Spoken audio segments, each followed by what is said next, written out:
Alrighty. Hello there, everyone, and welcome back to Limbus Company.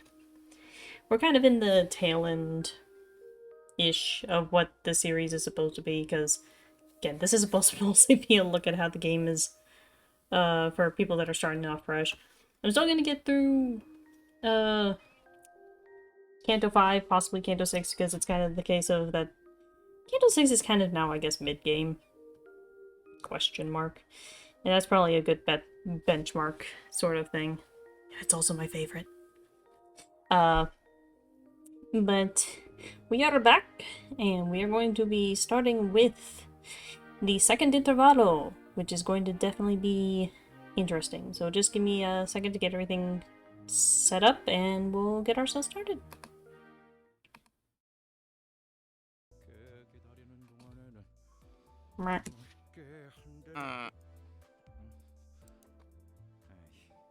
Alrighty. Don't think I have anything fun. No, I don't have anything for that. Can I do some exchanges? Yeah, I have some reward stuff from the events going on. Oops, no, don't grab those. Alright. We have enough for a single free 10, so... Will we get anything interesting?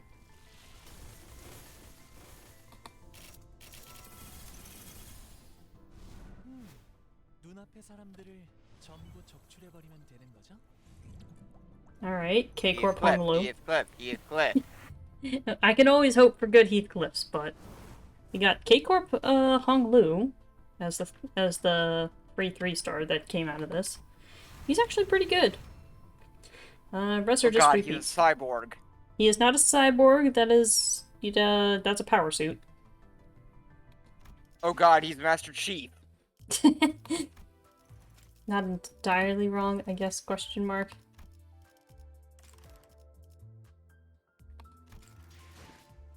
Yeah, K-Corp Honolulu is interesting, because he was kind of one of the first real, Rupture units we had. Like, dedicated Rupture. And his main thing is that, at least for a little while, he's technically unkillable. Am I gonna go out of my way to use him? Probably not. Especially since I have Fang Hunt, Hongwu, which is at least a half-decent bleed unit for what he is. Ah, yes, the mess that is whatever the hell this team is.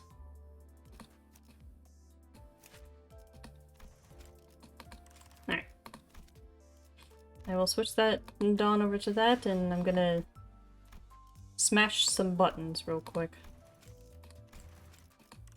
Wait, I don't have to smash the buttons, I can do this.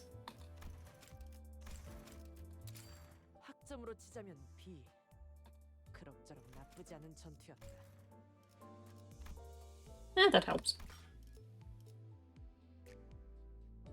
Alright, so enough dawdling about. Intervallo 2, also known as the beach episode. Yep, I think my guess was correct. Are you prepared for the beach episode of Limbus Company?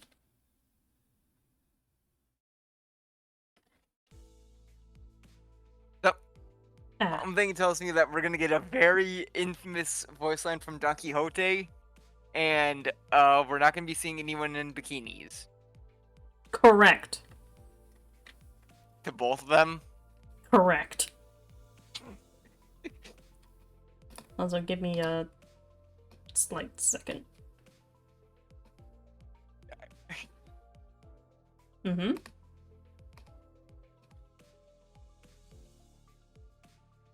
Anyway, it's been about 2 weeks since we took care of the job at K-Corp, and the immense dullness of traveling through a nest by car was just starting to sink in. Pretty sure I saw a road that looked exactly like this one 30 minutes ago. The way roads are built in the nests and backstreet is rather dissimilar. If we were navigating the back streets, we would have been able to find a shortcut through the alleyways and corners. Oh god, sorry. But navigating a nest in an automobile means driving through this absolutely abominable traffic congestion. I guess that's why people with cash to spare spend it on W Corp's warp trains and such. The warp trains, they, The bus fell silent, as though everyone seemed to simultaneously recall the warp train they saw in the mirror worlds. I think I prefer riding the bus. Basically, as a quick primer for those unfamiliar with W Corp's entire thing. From the outside perspective, the train takes 10 seconds to get from Station A to Station B. In reality, for the passengers on the train, they are on the train for upwards of thousands of years. Basically, by the end of it, they have devolved into insanity and piles of meat. We're gonna leave that there. Also, I just remembered I need to update some things on the thing. Whoops.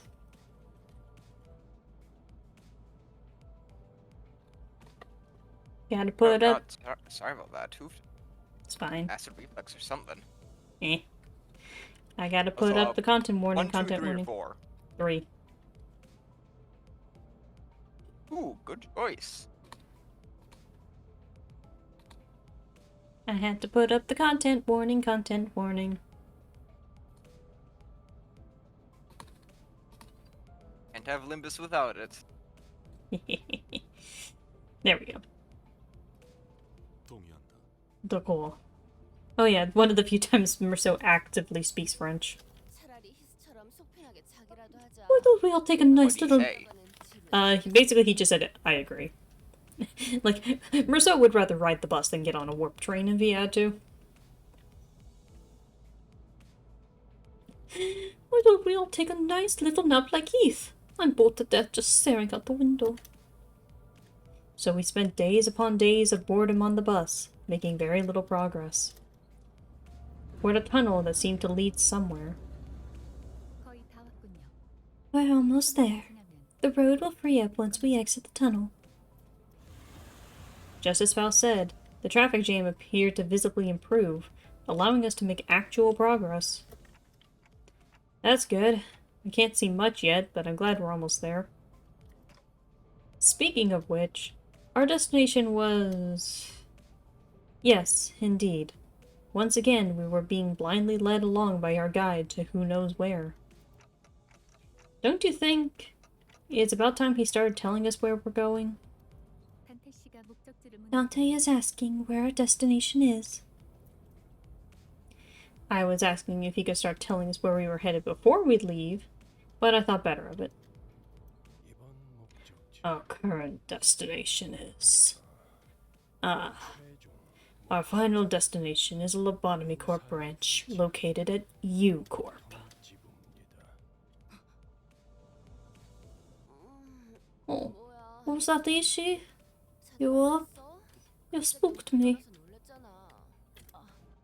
Oh, sorry. I wasn't sure why Ishmael suddenly jolted, but I decided to carry on with our conversation for now.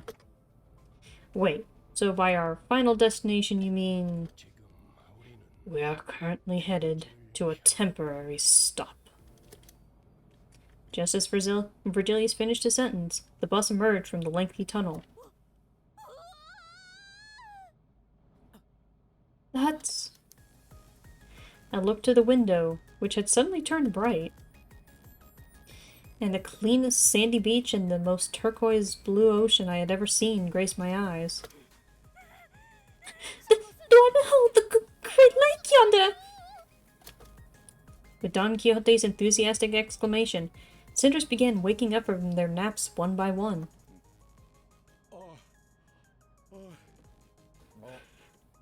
Whew. Now that's a sight I haven't seen in a long time. Oh, Greg, darling. You've been here before. I've only ever heard of this place. Never been myself. The sinners each began excitedly chattering about the sea. Wait. It can't be my turn already. Except for one, that is. No. We're still not ready for this. Ishmael? You good? No. Give me a moment. I need some time to think. Ishmael, you're the fourth one. We're technically a third of the way through. Bear in mind, they don't have the foresight of knowing the order. I mean, fair. But she can still count to 4. I don't think that's what she's panicking about. Oh, I know what she's panicking about, but it's more so the already part. I mean, listen, it could have been any number of the other 8 people. Or the other 7 people. You have to remember, there's a lot of people on the bus. She could have been like, oh, I'd be like 6th, 8th, 12th. No, she's 4th. Or she's technically 5th, actually. While I was still worried...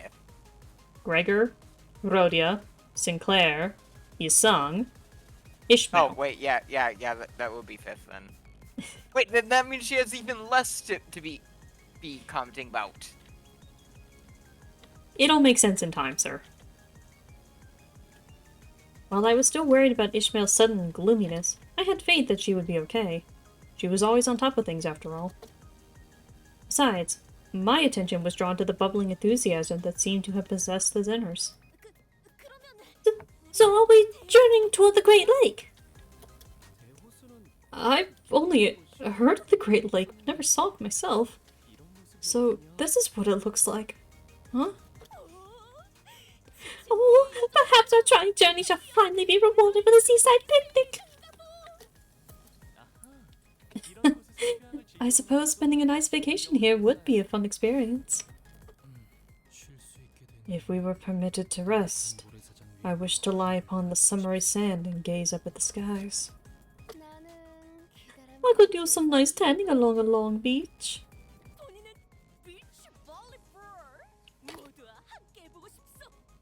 I had to let that one play by itself first.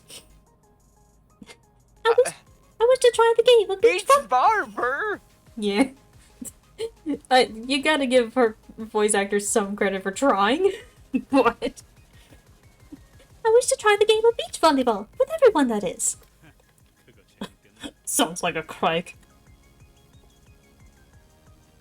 The Zenners were all eagerly chatting about the things they wanted to do. It was nice to see them excited for once, but... Hey, guide bud. Are we really stopping at the beach? Everyone seemed to be conveniently forgetting the fact that Virgilius never mentioned if we were stopping at the beach. What do you think? Charon? Gonna hitch wheels in a ditch. Screech. The formerly on-track bus swerved, and everyone was thrown around the bus as is often the case. Oh, well, what treachery is this? An ambush? No. This is our stop. The Zenners got to their feet one by one, groaning with pain. What the... What in the name of the wings? Only the despairing cries of sinners echoed in the dark and damp view outside the windows. You guys really thought that you were going to be getting a day off when Virgilius is calling the shots? It's not even Virgilius calling the shots, he's just the one telling them who's, telling them the orders. Also, man, don't you love the smell of salmon run? Mudflat scrapyard. Oh, crab. So crab. Alright, let's clear out the selection. Sure, let's bring Faust. And we'll live.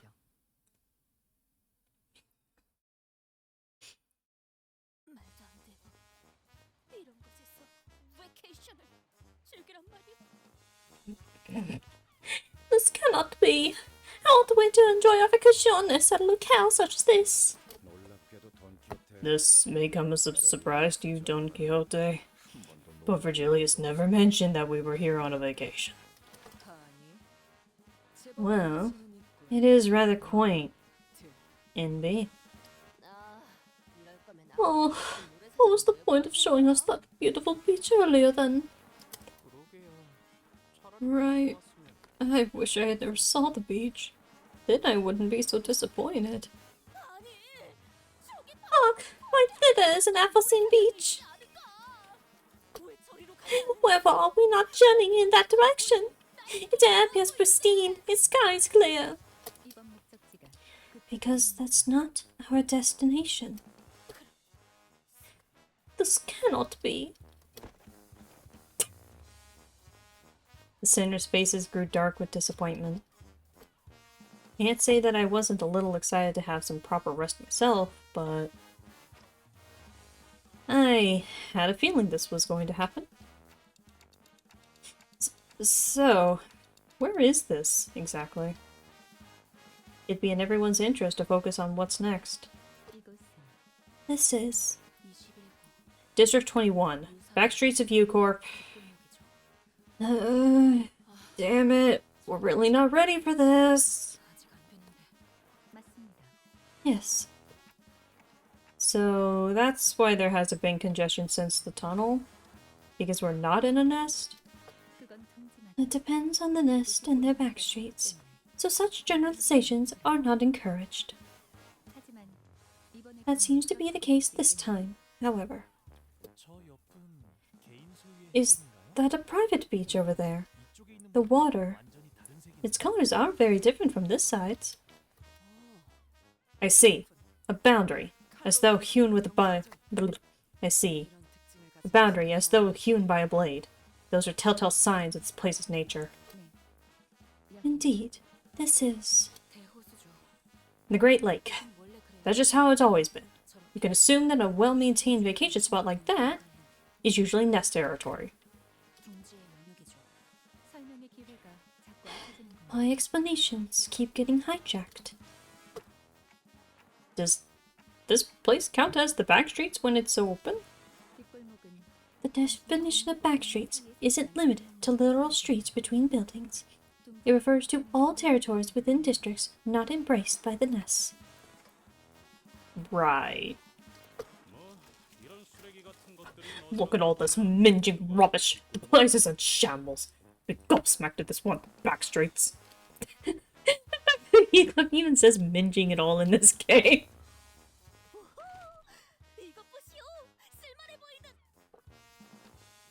Aha! Behold, hither is a rather useful... What? Finish your sentence. It moved. What? It's radio. It moved. Do the radios of District 21 scamper about? What are you on about? What? At Heathcliff's cry, everyone turned towards a certain pile of trash. And there it was, all of a sudden. A monster.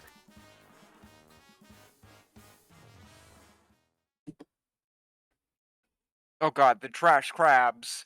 They are, in fact, trash crabs. Don't you love the smell of salmon rug? It's Mr. Krabs' not so successful hick cousin. Wait. Can I say that joke given Gregor is Mr. Krabs? I don't think it really matters, because Gregor's not a crab. You know what I mean. Gregor is not a crab. You know what I mean.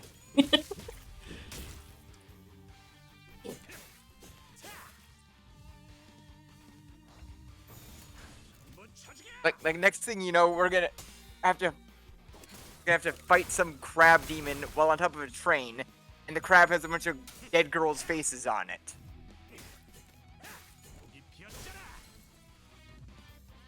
You care to explain that one? Dun-dun-dun. Oh, right! Right. That one took me a hot second because it's been a while since I've seen the first few episodes of Dun Dun Dun. I mean, I haven't seen any episodes, I've just read the first few volumes. I mean, that's kind of the main thing that happens in so Fair. I mean, the bus is kind of a train. I'm also remembering something that happens next canto, just a comment I said when I heard something about it. I just remember saying, okay, reclassifying the Mephistopheles is in my notes from being either a naval trawler or an armed merchant cruiser to being an auxiliary submarine.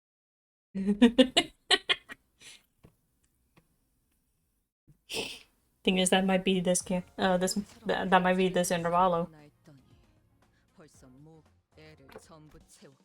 Unless it this trash crabs?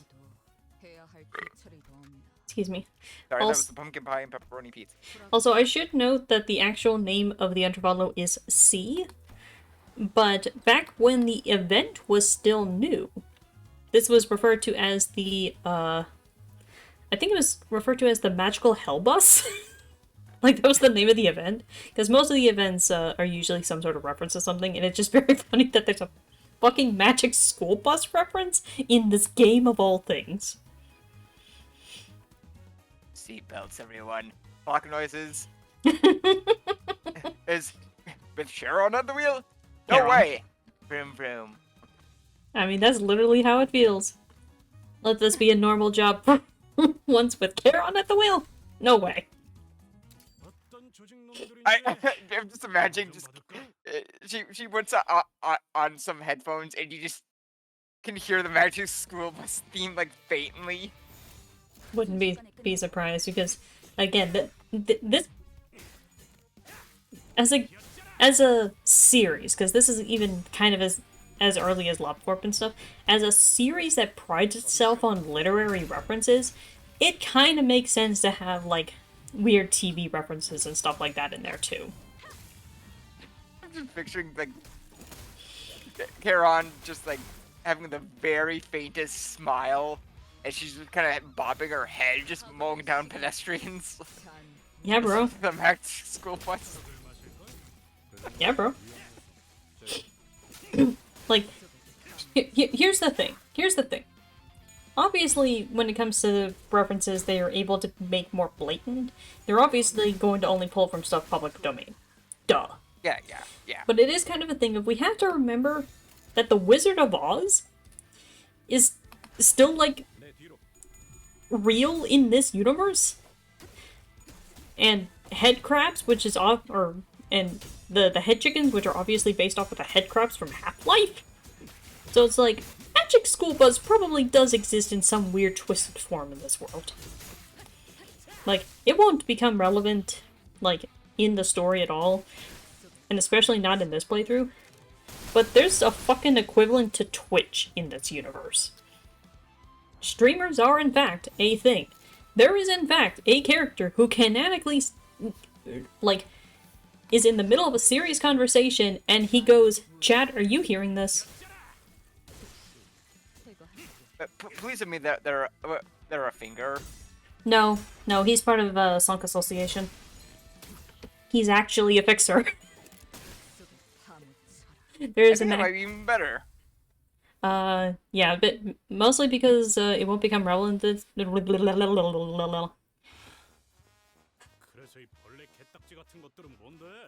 Because it won't become relevant to this playthrough in particular, I might try and show off the identity, because Merceau has an identity based off of this character. Anyway, continuing. Oh, what are these bug crop things? Yeah, you know, what are you looking at me for? What makes you think I'd know? I wasn't even gawking at you!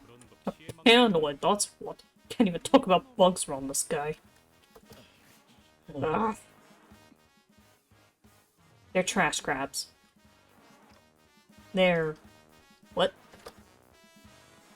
Ishmael interjected all of a sudden. Trash crabs. They collect trash, or scrap, like that on their shells, and use them as their homes and weapons. It's a crab!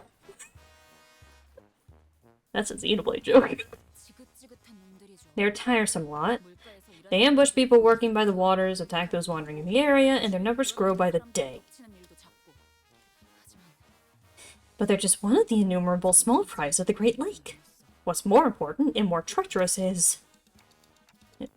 Ishmael? I was about to check in with Ishmael, as I probably shouldn't let this go on for any longer, but... Hey guys! Already hard at work, huh? A couple of people in work overall seem to be approaching from the distance. Mika! Mika! They're our valued customers! What's your manners? Oh, okay, I guess.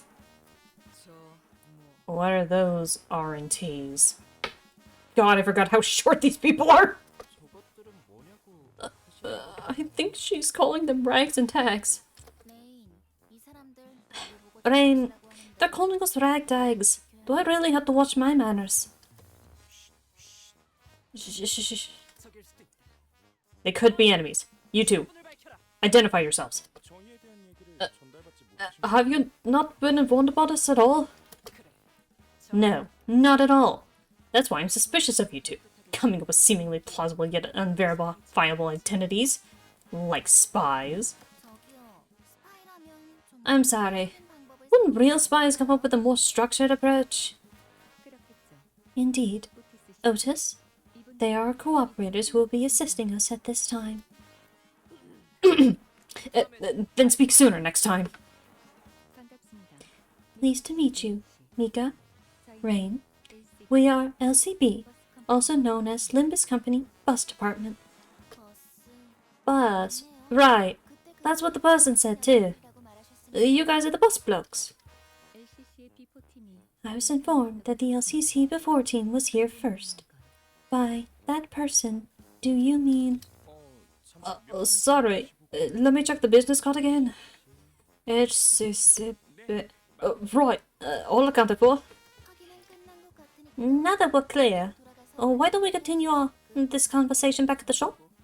Let's take a look at the bus, too. I do apologize if my accent is a little all over the place. These guys are supposed to have English accents. Note, different from Heathcliff's. This is not a good place to talk, you know. We're their customers? Okay. Care to tell us what we're doing here? Our destination, U-Corp, is a nest composed of various nautical structures. Therefore, Mephistopheles in its current form cannot reach there. And the Great Lakes environs are unpredictable. You're going to need a ship that can withstand such capriciousness. That's right. Which is why we sought out a contract with an adequate shop to modify the bus. Adequate, you say? Let's go in. Oh, did our last staff dinner really hit the budget that hard? I thought we were allowed to eat as much as we wanted. Like Rhodia said, looking at the somewhat dilapidated shop made me curious about the company's finances. But nothing good could ever... Hey, come on. Just because the shop is dilapidated doesn't mean the quality inside of it is bad. But nothing good could ever come out of this conversation, so I decided to table a thought. So, for the generalized uninitiated, Mika and Rain are returning characters from Library of Runa. Or are they people who Angela trapped in a book? They were, in fact, booked. Basically, for those that have not read Leviathan, these are the first faces we've seen from Library of Runa that managed to come back. How and everything gets explained. Give me a second.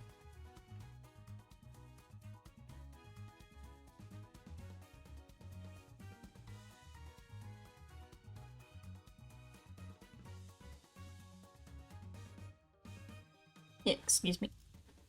The boat rights. Also, you can see a cute little drawing of the bus right there.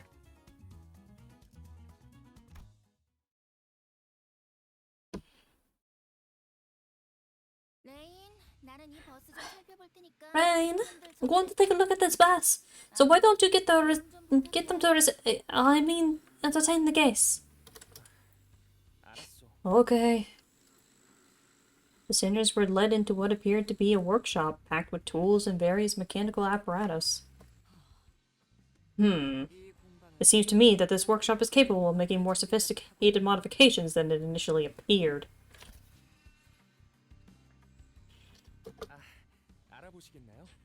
Ah, you recognize these. During the war, it was of utmost importance to have a general understanding of arms and gear workshops.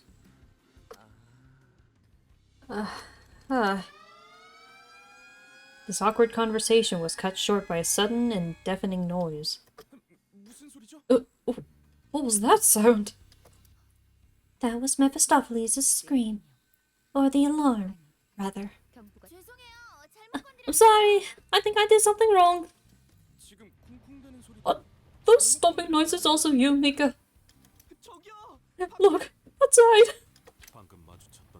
They appear to be of the same species as the one we encountered earlier. They do look pretty similar. They are not pretty similar. They are indeed of the same species. Everyone, outside, now! Outside. A giant enemy crab with a massive shipping container on its back loomed over us. Well, at least for a brief moment. Crab. Giant enemy crab.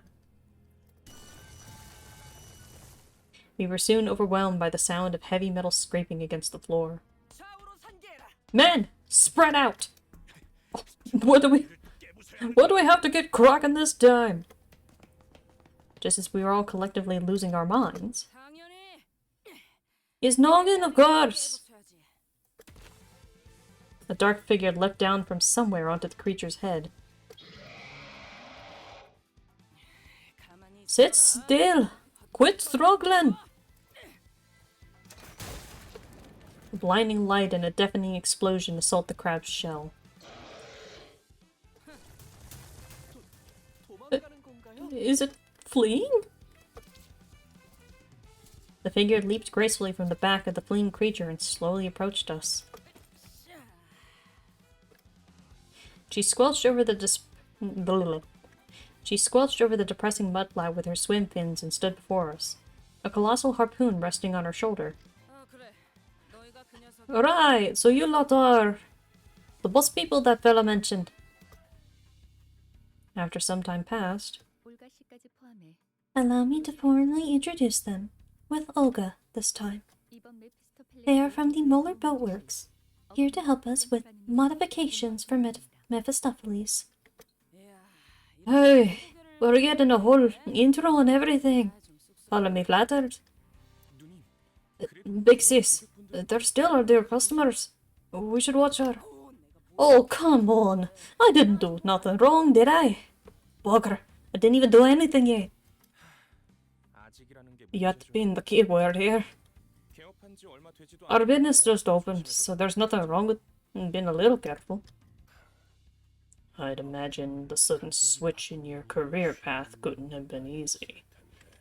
Was it manageable? Olga, grade 5 fixer. Well, fixer!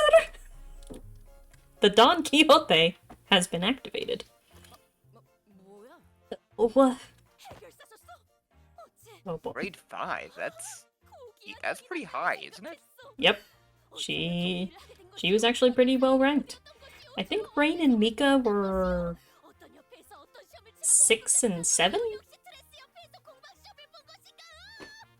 Yeah, so these guys weren't... They weren't slouches. By any... No. They were specifically... They were specifically hired by R-Corp, technically, to investigate the library. That's how they got roped into it, is because Olga was friends with Mule. They were drinking pals. Kinda curious that they gave that up, because I mean, if those kind of ranks, they're probably could have easily just lived cushy and done decent work. Don't worry, that gets explained. Now give me a second to breathe. Sorry. Oh God. Yeah. Thou art the fixer. I thought I had got scent of a noble one. Wherefore hast thou strayed from the path of a fixer? The life of fixer must have been a goodly one, surely. Where was thy most prolific district? Which association which hast thou has taken to rise to become a great fine fixer? A workshop exhibit choice association indeed?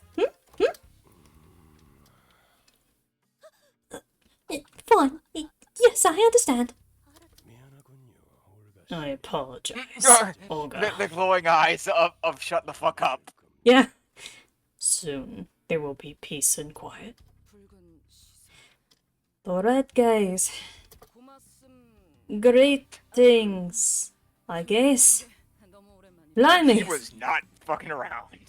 No. Greetings, I guess.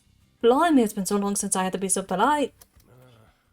Well, that's polite enough.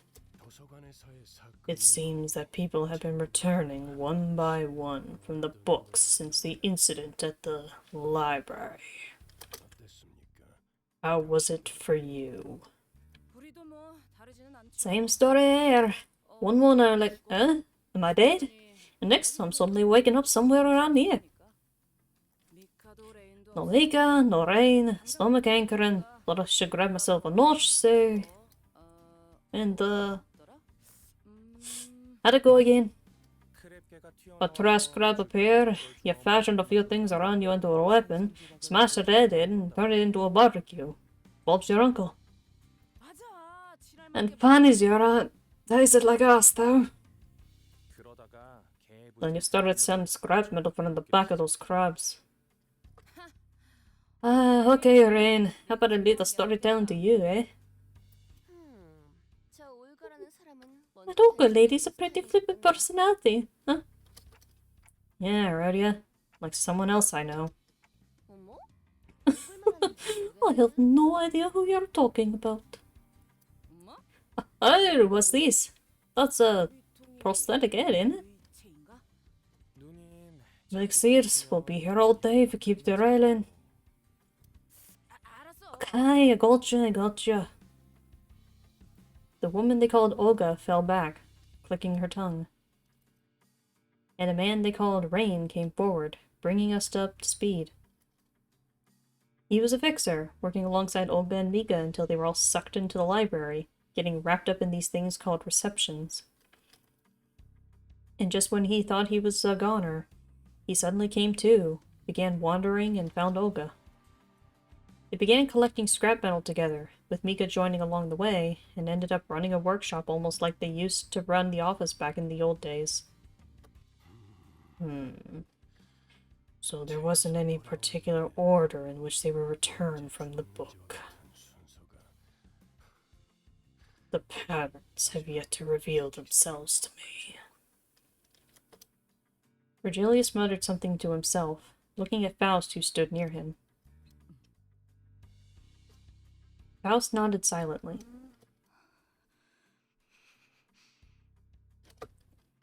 I knew that there was something between the two of them, but it was always about something apocryphal that I couldn't even begin to understand. Besides, I was starting to get worried about Ishmael, who was growing increasingly distraught. It was about time I talked to her about her sudden change. Ishmael? So you've been here before. It looked like you recognized those crabs from earlier? Yes. Is that a problem? Huh? No. Not really. I'm just wondering how they taste. Sounds like people eat those crabs. I can see plain as day that you're trying to I can see plain as day what you're trying to do with that inane question, but I'll entertain it anyway. Yes, I've had it more than a few times as a crab chowder. It was a pretty digestible flavor, once I got past the vomit traveling back up my esophagus. Does that answer your question? Yeah. Thanks. Yeah, I didn't think that was the best question I could have come up with, but her reception was much colder than I expected. So, that thing is edible, huh? Ugh. It almost looks like an abnormality or a distortion. No, I don't think that's an abnormality or a distortion. Really? Then, since Dante could distinguish between an abnormality and a distortion, they were able to tell me without explaining. They are living organisms. Mutants, if you will. Theoretically speaking, there shouldn't be any problem with ingesting them. Grandmother used to collect mutated animals too. I've never seen anything like this one, though. What a priceless experience. That one certainly hits different now. Yep, so they're pretty much our daily grub. What? Wait, I didn't see what hit differently? Honglu commenting that his grandmother used to collect mutated animals. Oh, yeah.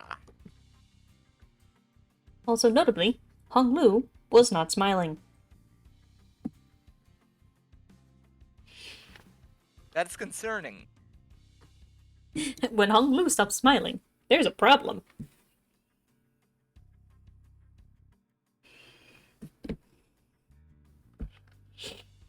Times to be scared. When Star Platinum smiles. When Honglu isn't smiling. When Don Quixote isn't smiling. The woman they called Mika was walking over from inside the boat workshop, an inscrutable look on her face. Mika, so how much do we gotta work on here? You know, there's this thing that my father who worked in a workshop used to say.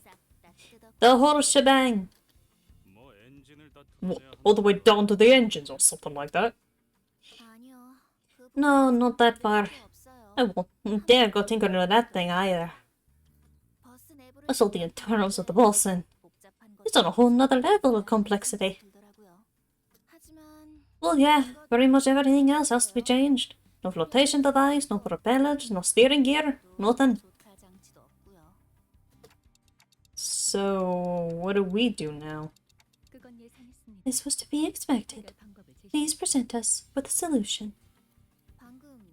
Do the manager say something, or do they just tick-tock sometimes? Well, anyway, we do have a plan to fix it, but we lack the parts. Parts for the bus?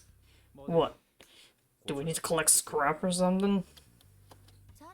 Yep, exactly. And from what I've seen so far, I'm certain you and your company are cut out for the job.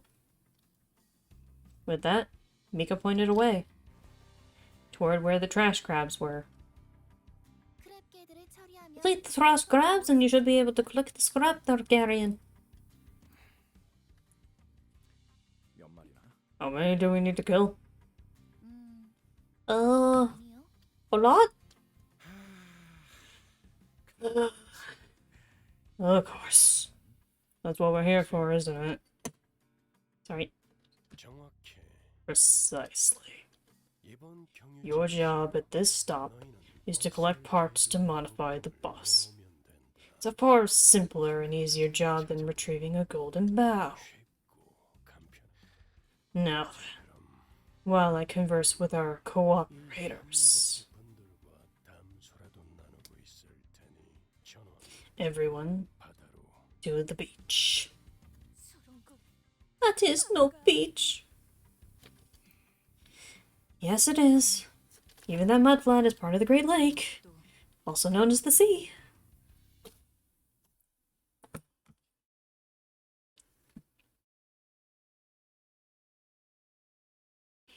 Yeah, I guess as a quick primer note, as far as I'm able to discern, Rain, Mika, and Olga, once known as the Muller Office crew, now known as the Muller Boatworks crew, are from District V.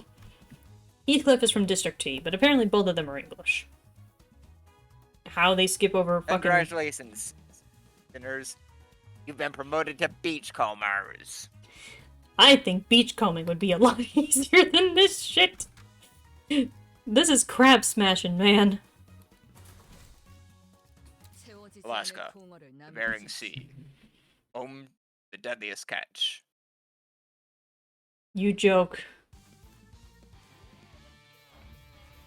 But these aren't even the worst of the crabs.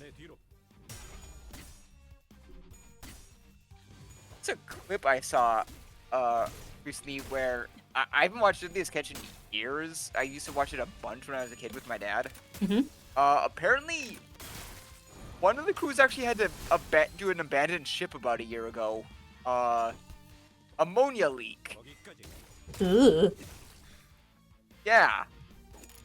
Like, bad Yeah. enough to where they literally had to, like, get in the life rafts and do a full abandoned ship, and they were still coughing when another ship picked them up. Well, I bet they were awake. Yeah, but, like, everyone was, like, praising the captain. For quick Because, thinking. like, yeah, and just getting everyone off there. Like, as soon as they were aboard, the only thing on his mind was, is everyone here? Did we get everybody off? Yeah, that would probably be a sign of a good captain, I'd argue. But yeah, fun fact, I guess, since we're just fighting crabs. By far and away, out of the entire series, from what I've managed to note, Olga has the biggest bust. Like, that woman is stacked. Like, you can kind of see it even when she's wearing, like, a slightly looser tank top in this portrait. I mean, yeah. Now that you mention it, yeah. Get some cans there. Yeah. I think she is, out of literally everyone in the entire series, probably the most well-endowed. Because, like, Faust and But Dorodia Olga, are not this says big. you're stacked. Olga, too drunk to pay attention. That's not the response Naruto had. I mean, exactly, because Naoto was trying to keep them under wraps. Olga, meanwhile, would just look down and go, yeah, what about them? I mean, Naruto also would not be drunk because, you know, cop. Cop, and at the time that statement was said, 16. Exactly, that's what I mean. Let me double check real quick. I have... Like, if anyone in that group is not going to do underage drinking, it's the one who's a cop. something called escapade. I mean, here's the thing. They later found out they weren't actually drunk. I mean, it was yeah. being drunk off the atmosphere. Yeah, by the current status of the story, Olga's like 34 or 35. Also, I guess since I have it open, in the mod chat, that is what she looked like in Runa. She got a bit of a haircut. Yeah, I saw Shenpai play a bit of a while back.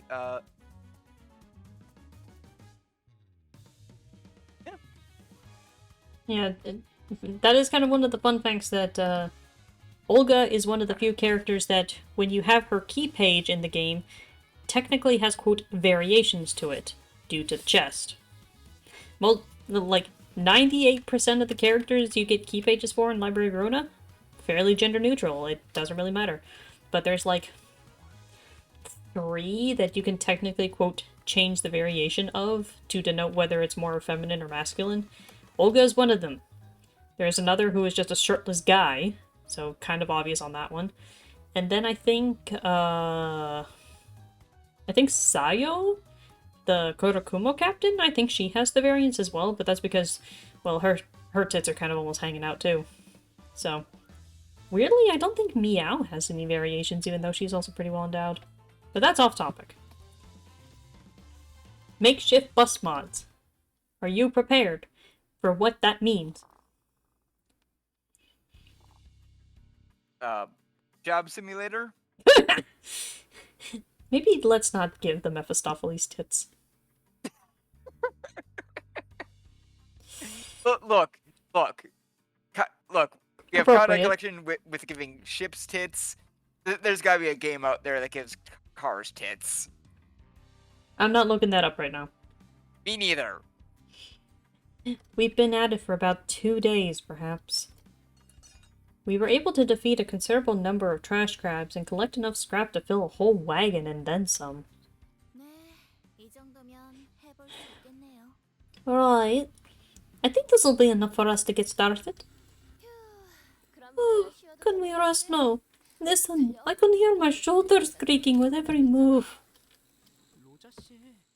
Rodian, can you stop that? It looks like you're flexing at them. Well, it'll take some time to modify the bus, so we'll at least have a few days to enjoy. No, this place doesn't exactly resemble a tourist attraction. The sinners were all busy stretching and chattering, relieved that the work was finally over. But I had a terrible feeling that this was probably not the end of our toil. Enjoy what? Oh, of course. I knew it. I said it was enough to get started. Which means... Which means you'll have to go collect more scrap, of course. How much more, to be exact? About 5 times the amount you collected so far. Mika, we're going to have to work on the rear wheels too. Sorry, 7 times. Considering our current productivity rate, it seems that we have not provided adequate rest. Perhaps reducing the time dedicated to sleep would be contributive to our collective effort. No, this cannot be. We simply cannot. Don Quixote looked as though she was about to collapse, a woeful look on her face. Hang on a sec, though. How does collecting these pieces of scrap even help modify the bus? Of course, if we were simply bolting these scraps onto the bus willy-nilly, it wouldn't amount to much. By using new corp singularity to fuse the parts, we can make them work as though they were tailor-made for this bus. New corp? I thought their deal was some kind of food packaging tech. You know, stuff that stops the contents inside from spoiling or changing in any way until you open the packaging. I used to eat a bunch of their canned food. Funny, Dixie said the same thing. Some nuts have more than one way of using their singularity, in case you didn't know. Yet the working principle is the same. One can always utilize the singularity's fundamentals to patent a singularity-based technology at A-Corp. U-Corp is not only known for its stasis preservation packaging, but also for its resonance tuning fork. Resonance tuning fork. Just like that bastard. Twined, fused with things. Eventually devour them all, as though they've never even existed. Ishmael? What's the problem? Dante, we have to tell Virgilius immediately. Tell him that we have to collect the golden boughs of other branches first. Give me a moment, Ishmael. Are you okay? No, we are not ready. We're inexperienced. We don't know enough about the Great Lake, nor about the whale. I know. I'll help you out. The whale. I'll help you make Virgilius understand. We shouldn't go there. Not yet. I'm telling you, that place is... Blimey, what's gotten into you, eh? What, getting indigested from the crab chowder or something? We all scrape through the same crab guts, but I'm totally fine. So what's got you throwing a fit? This ain't the first time going in not knowing a nit about what we're doing. We've been dead enough times to get used to it. Dying your way through a mission isn't really something to be proud of, Heathcliff. If we were your average fixers, we would have been dead and gone on our very first mission. Our name's scraped clean from whatever association's registry. You think me daft? I've had enough years toiling and brushing with death for the syndicates of the backstreets to know what I got but one life. But it's different now. Clockface here is to bring us back every time. Don't you think we've simply been lucky that Dante was able to bring us back intact? What's up with this attitude? Been out and about, it cracks my skull. Turn the clock and I'll let it crack my leg next time. Okay, we can keep crawling back until they smash the pieces, no? Oh, so you think we've seen everything there is to see at this point? You know that's not true. In the worst case scenario, Dante could turn the clock all day and not be able to bring us back.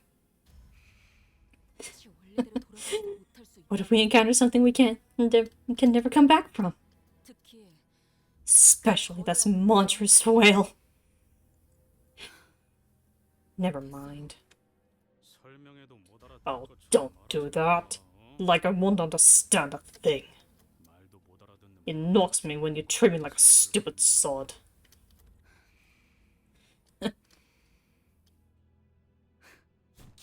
You? Now, if you will allow me to inquire... It was perhaps because he was never the type to do such a thing. But the crowd immediately fell silent when Yisong suddenly, loudly, and uncharacteristically intruded upon their argument. Let us call to mind the various desires of ours that we are so enthusiastically proclaimed on our journey here. It is true, there is still significant toil to be had. Yet it can also be said that we have accomplished a certain milestone. Perhaps a momentary respite. Perhaps a momentary respite is warranted. Isn't that true, Dante? Yisong. This is the first time Yisong appeared to be so dependable since we started our bus journey. I nodded empathetically. Yeah, I agree with Yisong. I think we can slow down for a bit and do some team-building activities together. How's that sound? Sure. I think you guys can take some time off. We'll let you know once we're ready. Excelsior! In that case, I say that we partake in a game of beach volleyball. With Don Quixote's well-timed assist, the almost icy mood seemed to defrost slightly. And who'd have thought it was Yi Song who stepped in and saved the day? He's built a bit of a backbone. He doesn't want to see his new group of friends fall apart, basically. Beach volleyball?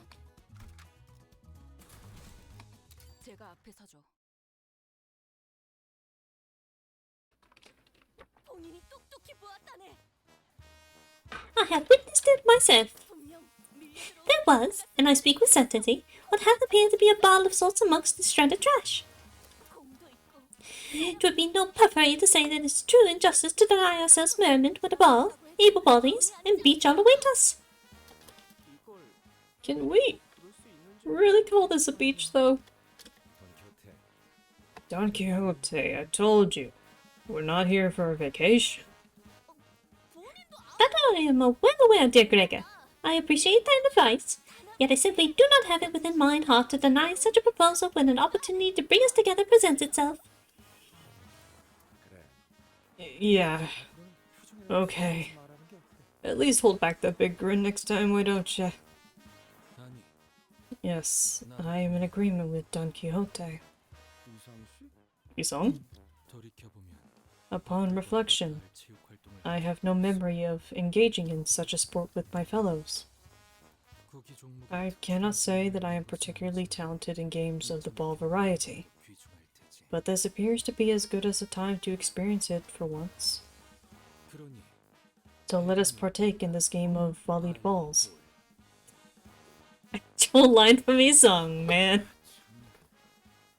Yeesh. We're so not ready. This isn't the time to play ball games. We've been slacking too much as of late. Yeah, we were too lucky last time. Ishmael was starting to practically ooze all over with an ominous aura. It might be a good idea to divert her attention for a bit. Let's play beach volleyball. A wise decision! I shall retrieve El Ballon! Oh boy. This is a downtime activity designated by none other than our executive manager. Everyone, quit grimacing and accept it with gratitude. Okay, okay. Ugh. Sure hope I don't pull my back playing this game. Rager, you're 35. I am aware of the rules and the specifications of this game. Allow me to draw the arena. There were grumbling sinners, beaming sinners, reticent sinners. Their reactions were all varied, but everyone eventually moseyed out to an empty lot to play beach volleyball. I stretched, hoping that this activity would help break up the tense atmosphere. Sometime later. Let us commence! The field was drawn over a squelchy mud flat. The worn ball rocketed into the air with Don Quixote's serve. Is this how this game is played? With Yisong's nice receive, it was starting to look like we had a proper game going. Yep, yep. You're pretty good. Meaningless. All of this.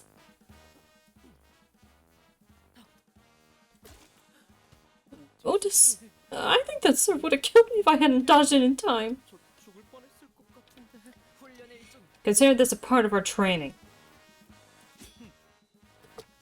Ryosho, you're not supposed to hit the ball with your sword. Aha! Forsooth, I have received thy ball.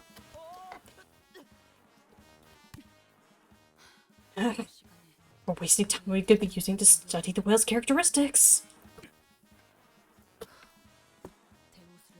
We don't even have a compass to guide us through the Great Lake. Damn it! That bastard just still has to got a little. Damn it! That bastard has still got to be alive somehow. For fuck's sake, woman! Heathcliff, unable to stand Ishmael's attitude any longer, kicked the ball with enough force that it just might burst. And the ball flew way over the mark, and toward the boundary separating us from the pristine beach we saw a few days ago. Did the ball just pop? It most certainly has. There appears to be a field of plasma invisible to our eyes. A field of plasma? Who put a field of plasma on a beach? A barrier of sorts, installed to separate the nest from the back streets. Along the borders of every nest are installations that serve the same function, though their specific methods may vary. Of course. There's always fences and whatnot to stop backstreets residents from crawling into their precious nests. But with that technology, they could have simply made the ball disappear without a trace, instead of leaving the torn a mess. Which got to mean. They want to enjoy watching clueless souls be ripped to pieces, I bet. Glad the rich folk are having so much fun with our lives. I have no comment to make regarding this device's particular purpose or its sadistic nature. It took me a whole hour of my time to procure us the ball. Brace yourselves. The sound of the ball popping attracted the trash crabs. We'll have a chat after this.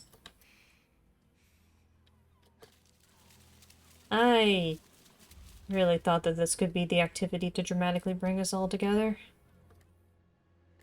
It's all gone to hell.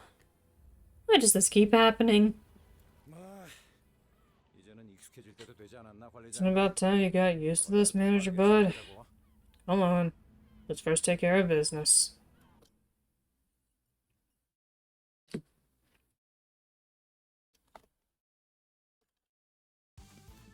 Ishmael being a stick in the mud. Like, you know shit is fucked in terms of the situation when it's Heathcliff that doesn't have to stick up his ass. Yeah. Like, he's not the most sensible one most of the time. Like, it's kind of a case of you tell him go hit that thing and he won't even question it. But it's pretty bad when even he's getting tired of someone's shit. And, like, actually, like, being vocal about it, because usually he'll grumble. Oh god, sorry. Thank you. Uh, he'll grumble, but like, he's not quite as vocal as he is being with Ishmael. Like he'll yell at Don Quixote, but that's just because she's loud. And that's mostly because Heathcliff's usually trying to take a nap. But no, this is, like, him actively being irritated, like, because all things considered, Ishmael is kind of being a little... Like, as somebody who's very paranoid by nature, I get it. But even I'm not this bad. I mean, no. Like, Ishmael will explain why she's acting like this soon enough. Oh, I know why she is. Well, I'm saying for the case of everyone else. Like, she will explain, but it is kind of a case of she is being a little unreasonable. Like, yes, these guys... Like, explain the entire story of Shrek in 2 minutes or drink a can of this shrimp soda. Princess got kidnapped or put in a tower because she was cursed to turn into an ogre in daylight. There was a prince sent to go rescue her, but a different ogre was also sent to go seek her out. Ends up saving her, falls in love because he finds the ogre attractive, and in the end she stays an ogre instead of being turned back into the pretty princess. Also, the donkey marries the dragon. And fucks the dragon. Well, that's not until the second movie. Also, don't worry about it. That is less than 2 minutes. Listen, man, usually when you say in 2 minutes, it means less than that, not more than. Also, I don't have any shrimp soda.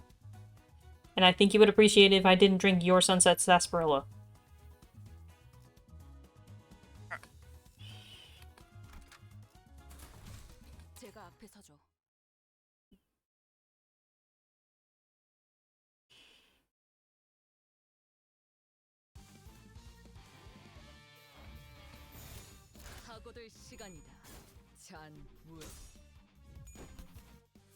Redacted her use of self. Okay.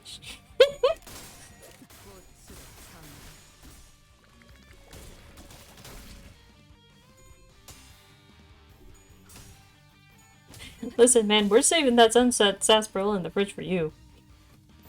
Yes, we could get more, but there's one in there for you.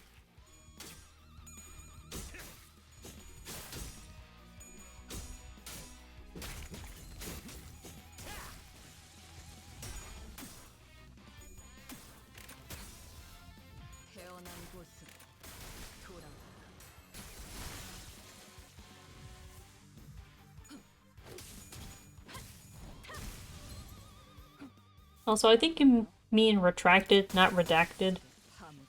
Snowbird.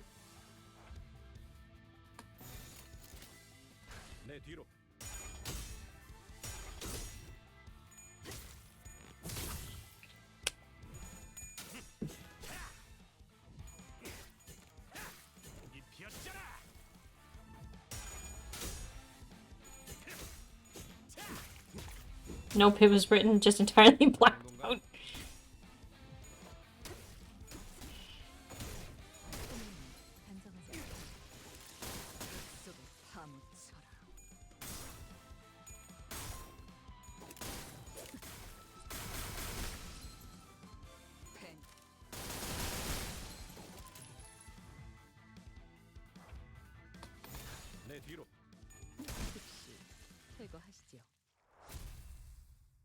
Victory.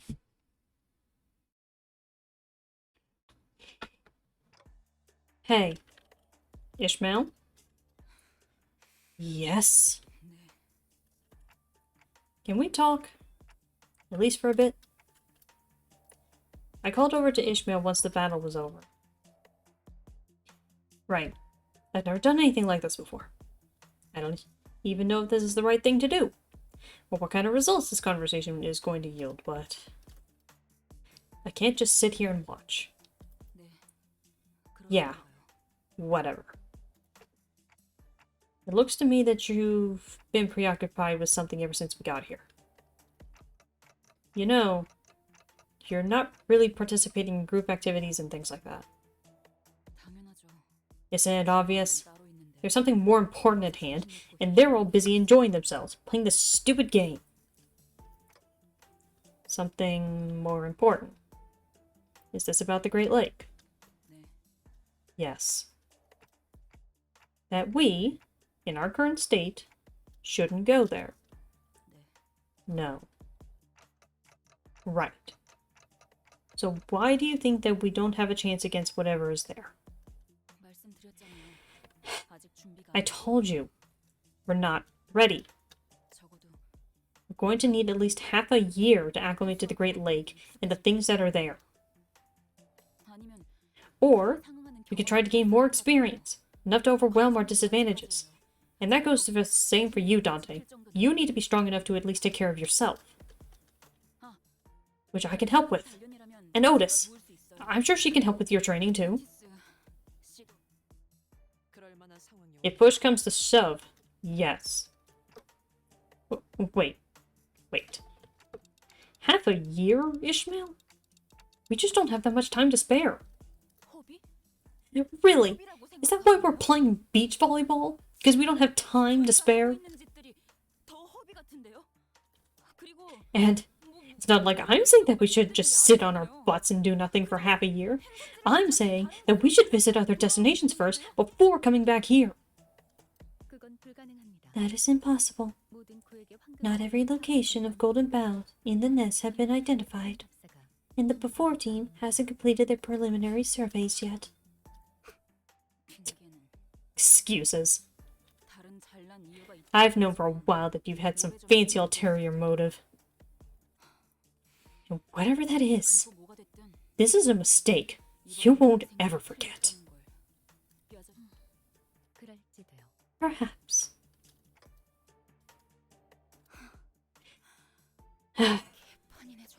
What a mess. In that case, we should at least map a detailed sailing route and plan out a combat strategy. Rattling on and on and on.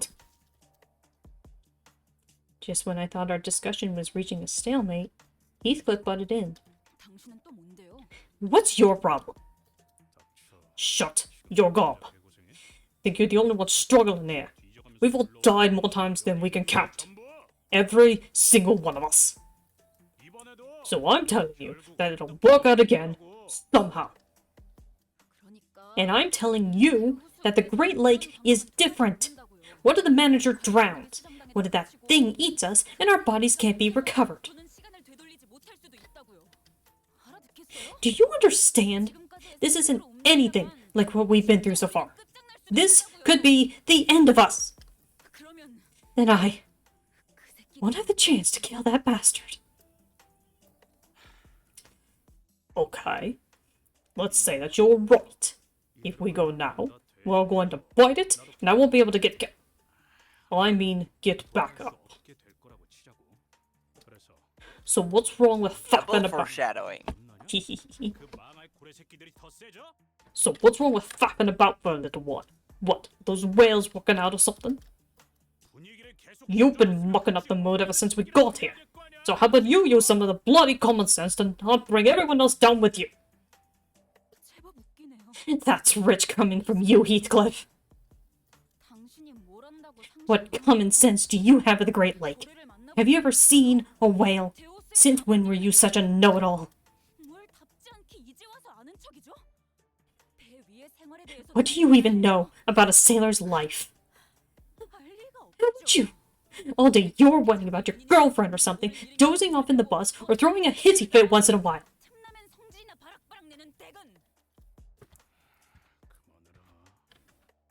Quit it. That was a very bad idea to say that. That was a very bad idea. Holy sh... That look on Heathcliff's face. He is like 1 second from caving Ishmael's head in. Oh, it's gonna get better. It's kill or be killed. By everything from the depths of the waters to the heights of the skies crawling and falling onto the deck. Innumerable natural disasters like acid typhoons, tuna tsunamis, cerebral storms, and a multitude of other terrors of the lake I can't even recall the names of. tuna tsunamis? Don't worry about that one. That's the least of our worries. And from the storms, high waves as tall as mountains, falling that the fucking monsters that wash up on the deck. Look away for a moment, and your mate, whom you've trusted with your life, is slain. Everyone and every goddamn thing goes mad and is transformed into something else entirely on that abominable lake. It's something that a pathetic, lovey-dovey tenderfoot like you won't ever understand. Not after dying 100 deaths. I told you to quit it! Before anyone could even step in, Heathcliff swung wildly at Ishmael. You don't know shit about me! A prick like you! Close. The tussle was such a blitz that no one could even attempt to intervene. Yisong almost looked pitiful as he stood there bewildered. For a moment, it appeared as though Heathcliff had the upper hand as his fist struck Ishmael right in her jaw.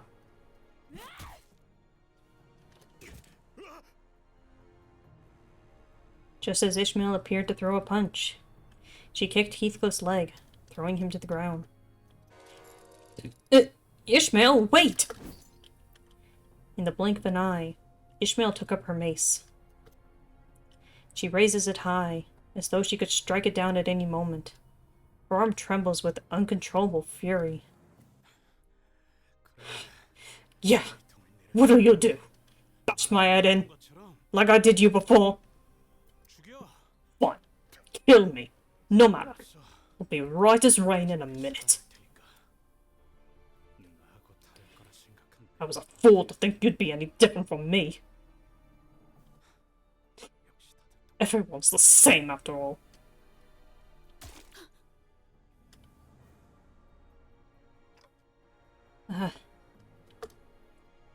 I wasn't sure what caused her sudden change of heart, but it was a relief of sorts at least. She looked at Heathcliff with her eyes wide open, and dropped the mace to the ground. I wish that I would not have to again be witness to such belligerency amongst friends. Yet, Free song. he is a very tragic man. Yet such quarrels among fellows is but an electability, perhaps. No, that brings me back. Fortune and fate. We used to tussle just like they do now. Pixies, shush! Dante, I neglected to mention this to you since we have not had a dispute like this since our first mission. But you could be held responsible in the future for management failure, should a similar workplace conflict arise.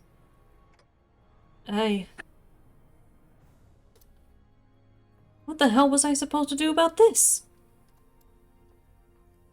Was what I wanted to say, but I managed to hold my metaphorical tongue. How does the fault lie with the executive manager, Faust? It's those two fools who got into this senseless altercation. Preventing senseless altercations between co-workers is a job of a manager. You? Stop it, everyone. Indeed, such behavior ill-fits the heroic nature of Nimbus Company. Sinclair's hesitance, Don Quixote's attempts to diffuse, Faust's impassive voice, and Otis's increasingly rising voice in my defense. All of that combined was starting to get incredibly irritating. Stop. Guys. Enough. I had no other recourse left at this moment. Ishmael? Heathcliff? What? The two of you. Stop working together for a while. Distance yourselves. At least until I can think of a way to deal with you two. It's not like I enjoy looking at a mug. Okay. Thus, the mood fell into a pit as depressing as this mudflat. Okay. We have an approximate quote now. So feel free to go collecting those scraps. We spent the next few days collecting scraps with the rest of the sinners.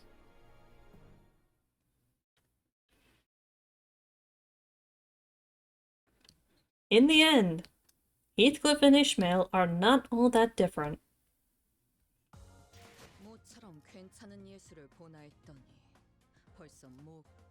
Also, God, my throat. Blame Don Quixote. Oh, I'm not blaming Don Quixote for that one.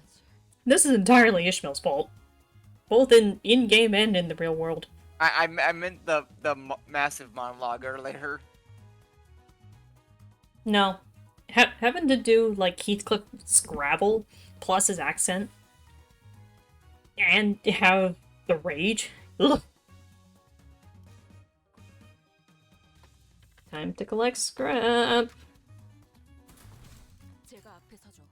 Recognized melee! 100-man melee!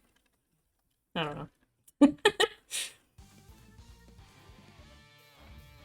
So, funny story, Mechanized Melee is the English attack name for Ancient Gear Golem in Yu-Gi-Oh! GX, and it sounds so much cooler than what the Japanese attack name is. Ultimate Pound! Okay, that is a little silly. I mean, have you seen the guy who uses Ancient Gear Golem? Not in a long time, no, but I think I remember. Dr. Crowler. Yeah. The guy who looks like a woman. Doctor. I know he was a doctor. I know he was a man. that is an actual line in the English dub. I mean, I believe it, but yeah, I was gonna say kind of to focus on the shenanigans here. This Intervallo was kind of one of the best instances of really getting to understand that the game, or at least the introduction, and like everything, tries to kind of paint that Heathcliff has a senseless temper. Like, they say that basically he flips on a switch kind of thing with, like, rage. Like, basically it's way too easy to push his buttons. Bear in mind, Heathcliff is very temperamental. That is not a lie. He is very temperamental. He is probably the most hot-headed of all the sinners. But this has come up a little bit before, but especially in this little part that he just had with Ishmael, he does give people warning before he really flies off the handle. He knows he's short-tempered. And so he tries to give people adequate warning before they really get him pissed off. Like, he can temper himself for a little bit. Because he even said to Ishmael, after her first comment about his girlfriend, quote-unquote, he said, "Quit it." Like, he was giving her the option to back off, and they would just leave it at that. They would still be pissed off, but he was giving her a warning. It was only because she decided to continue and insult him, even harder than she was already doing so, that he finally flew off the handle. He doesn't have a lot of patience, but he has just enough to be like, keep talking and I will hit you. So, like, Heathcliff is not a senseless brute. That's kind of the important thing to note of his character. He knows he's hot-headed, and he gives people the warning. You're starting to push my buttons. It's just that most people ignore the fact that they have been given a warning, that they are about to piss him off. You're messing with the bull. Keep up and you're gonna get the horns. Kind of. Like, it's literally kind of a case of they're poking the bear. And he's giving them the warning, keep doing that and you're gonna get bit. And then they're surprised when they get bit. And it's like, he warned you. Because, like, again, that's one of the things that is very evident of Heathcliff's character, especially in his bear identities. He knows he's uneducated. Like, that's the thing of Heathcliff. He knows he's not book smart. But Jesus Christ, if we had, like, a street smarts scale for these guys, Heathcliff is top of the goddamn list. He's very, very perceptive and clever. And he's not afraid to note things when it is important. Rousseau will note things to a mechanical precision, but he won't speak up. And most others don't have that keen eye. Heathcliff, meanwhile, back in Canto 2, where it's like, okay, we need to figure out how to get upstairs. Plan A has gone out the window. Heathcliff, I have an idea. And his idea ended up working because it's like, basically he turned the tables on the guards, because it's like, well, what guard will want to admit that they broke something important? So it's kind of a case of Heathcliff was very clever in the fact that it's like, if we get them to break their own property, they can pin it on us and let us go. And it worked. That's also why Heathcliff has a 7 association identity, which are the detectives of this universe. And he's a fucking Section 4, which is considered, like, pretty good. He can't do the paperwork to save his life, but you put Heathcliff in front of a mystery and he'll figure it out. Eventually. And then you ask him, well, how did you figure it out? I don't know, I just put it together. Like, he doesn't understand how he's making the connections, he just makes the connection. So it's a case of people underestimate him because he's not the sharpest tool in the shed, but he's willing to admit that he's not that smart. But unfortunately, he's as clever as a fox. So, like... Heathcliff is like a knife. A dirty, rusted knife you buy at a secondhand blade store. Rough around the edges, but you clean it up. You've got something scary and strong. Yeah? Like I said, it's the case of he's not the smartest. But, again, it's really weird that Limbus Company is one of the best interpretations of Heathcliff's character ever. Because they recognize the fact that he's not educated, but he's clever. He pays attention. He knows how to, for lack of better terms, manipulate people. That is Heathcliff. Like, this version of him is very accurate to his version in the book. Like, it's very shocking sometimes. But let us continue with the story.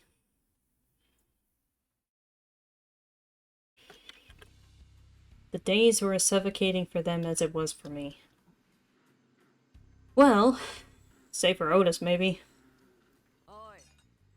You there. Connecting those parts will cause an issue in the intake fan. What do we do then? It's like 3 separate wires. Amateurish. Allow me to demonstrate.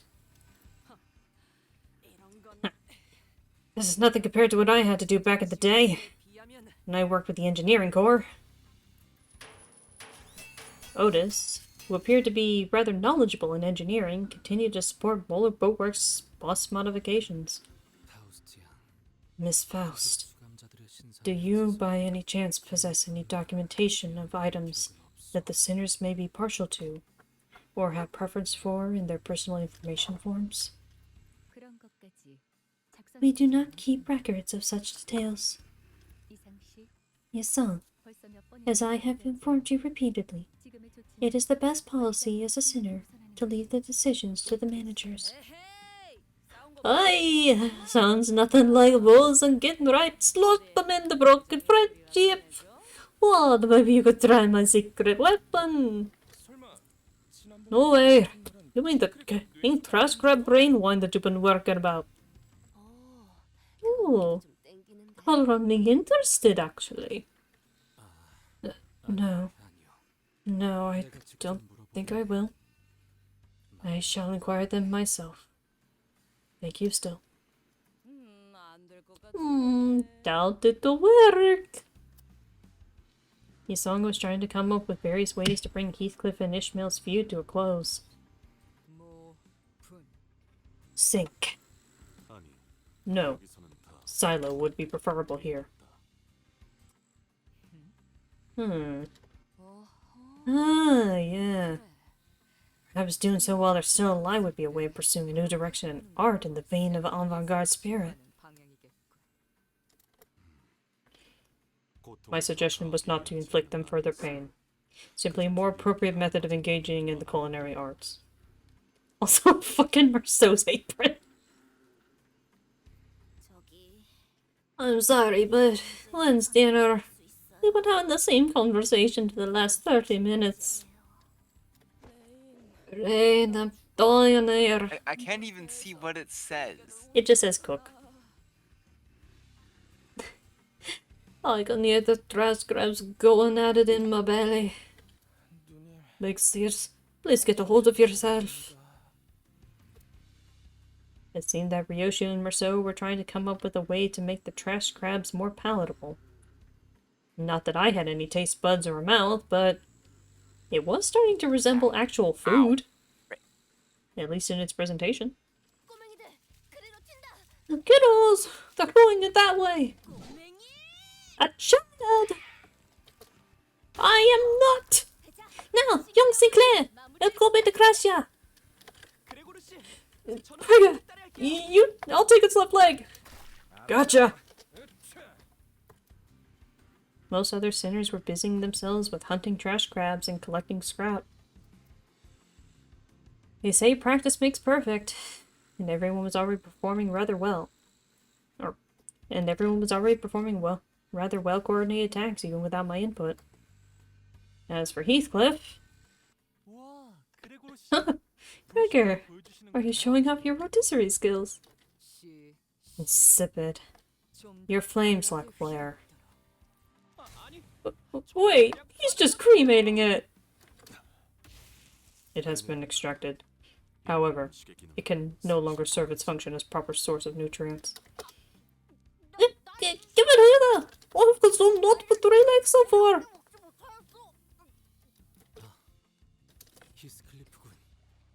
Heathcliff. Heathcliff? Oi, that's, the guide and I had a chat. I'm okay now. Was it really just a chat? Heathcliff would rather not disclose what the hell him and Virgilius have been up to. Just drop it. I won't trouble you lot. No more. That's all. Basically, Virgilius told him, get your shit in gear, or else. Probably. Like, even Ryoshu yields to the red gaze, so... begrudgingly, but she still yields to the red gaze. So, Is there anyone of the sinners who could possibly beat Virgilius? Dawn? Besides the obvious. No. Maybe Ryoshu. Maybe with like 2 asterisks. Anyone else? No. Ryoshu is basically, he probably won't win, but Virgilius is not walking away unscathed. Basically, like, could beat Virgilius, 1 asterisk, Dawn. 2 asterisks, Ryoshu. Technical 3rd asterisk, Gregor. But in terms of a fair fight, current status, no, none of these fuckers. Even at their best. Like, none of these fuckers. 4th asterisk, Sinclair.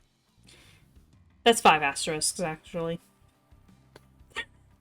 You know what I mean. No, I'm saying that Gregor is only 3 asterisks of... well... no, Sinclair is 5. We're skipping 4.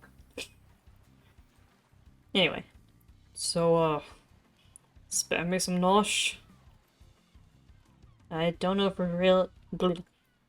if Virgilius really just had a talk with Heathcliff, but I'm glad that, unlike most other times, he was here to at least get Heathcliff to calm down. But Ishmael... a moment, Dante. Well, as one-sided as this chat is going to be, as I'm sure you've already been told in brief, I conducted a little meeting with the 2 problem individuals. You will see that the discipline has proven effective with Heathcliff, while Ishmael's case hasn't quite been resolved. Or to be more precise, there is no reason to resolve it. What are you talking about? You must be asking what I'm talking about. I hope you aren't expecting me to kindly explain everything to you. You will realize it on your own soon enough. After all, this babysitting and fostering nonsense is not a part of my work, Manager Dante. I know you're putting in extra work, and I appreciate it. Go on. So basically, Virgilius knows why Ishmael's freaking out and is a bit understanding, but is also saying, get it together. It's more Virgilius is understanding why Ishmael is acting the way she is, and probably at least told her not to start any more fights with Heathcliff, but is otherwise letting her just do her thing. She is going to continue acting the way she is, but it's a case of she has been warned that if she gets in another fight with anybody, probably mostly Heathcliff, drastic measures probably will be taken. Heathcliff, meanwhile, was probably told, stop it, or I will personally shove your head into the mudflat and wait for you to beg for mercy. Or whatever the fuck Virgilius does to instill fear in these guys.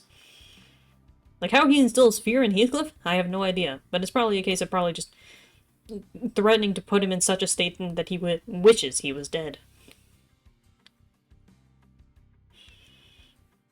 He wouldn't kill him. No, because Heathcliff knows that would do nothing. It's just a case of, you wish you were dead. They told them that 2 plus 2 equals fish. No, 2 plus 2 equals ish. Ba-da-ba-ba-da-ba. I'd like it if I didn't have to intervene anymore. You may consider the talk I voluntarily had with the two a small favor from me for your decent performance recently. Now, I have remaining business with the fixers of Muller office. Like that, Ishmael was left alone, with little progress to speak of. According to the people from the boatworks, she apparently snuck out alone late into the night to make various preparations. Even when I visited her, when I found her hanging about and called over to her, she didn't respond to me at all. She wasn't ignoring me. Rather, she seemed too deeply fixated on what she was doing. What should I do about her? No. What was I supposed to do then? While a clear answer still eluded me. Mephistopheles' Mesmer was entering its final stages. Also, to this day, a lot of people are still surprised that Rhodia never got an identity based off of Olga. Instead, the 2 Olga-based identities went to Otis and Ishmael. I mean, Ishmael isn't shocking. Otis is kind of just like, why? I don't think we've ever really been given an exact explanation as to why we got Muller office Otis. They just felt like Otis needed something. I have no idea. Especially since it was a case of that it's like, Isang got an identity based off Rain, but at the same time so did Sinclair? Sinclair got Boatworks Rain, and Isang got, Office Rain. So, I am going to put some shenanigans into this Merceau here.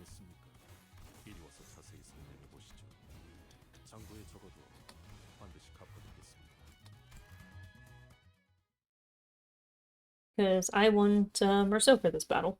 And also have him a little bit prepped for Canto 5. Because I think that's when I can more consistently start having 6 sinners on the field? Question mark. Obviously, I'm gonna have to have a really good Ishmael, but, you know, that's neither here nor there.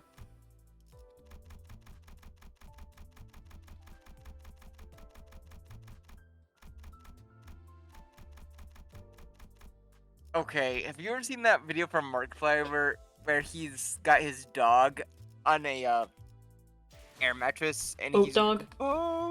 yeah. I was gonna say, if you started that sentence with, have you ever seen that video from Markiplier? And my answer was going to be, I have not watched Markiplier.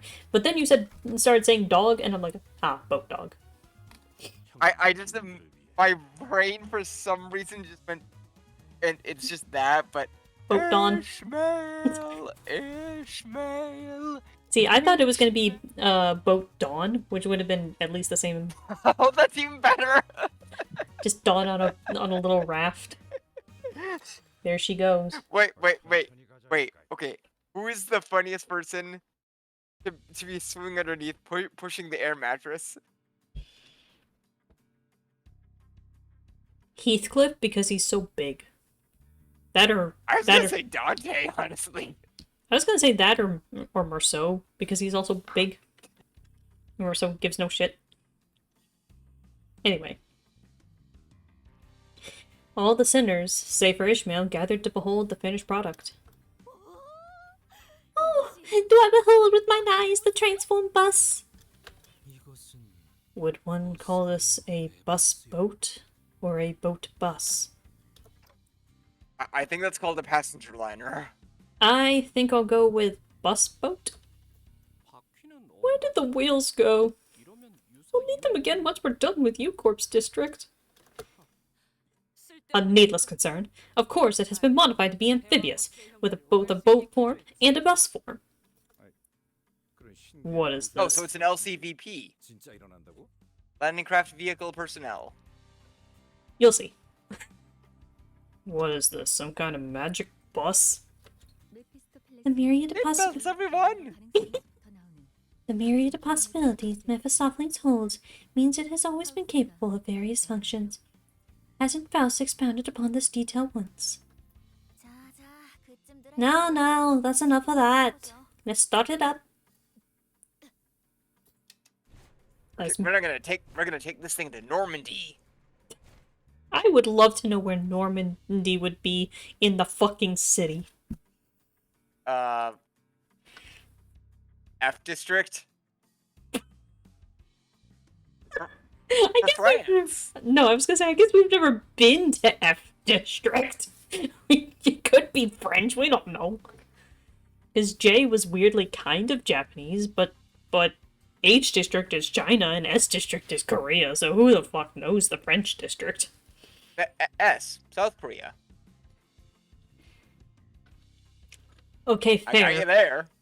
I mean, yes, you got me there, but I'm trying to point generally in the direction of H district being China. Hong. No.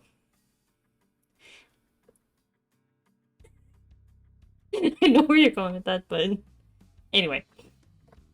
As Mika filled with its controls, the bus boat shuddered awake. Huh? And sputtered off with the odd screeching noise we heard earlier. Oh, I think we're missing something. It's the phone transpogrifier that's messing up. Oh, I thought my eardrums were going to burst. What could possibly be? Ow! Good job. Speaking of eardrums bursting. What could possibly be causing that noise?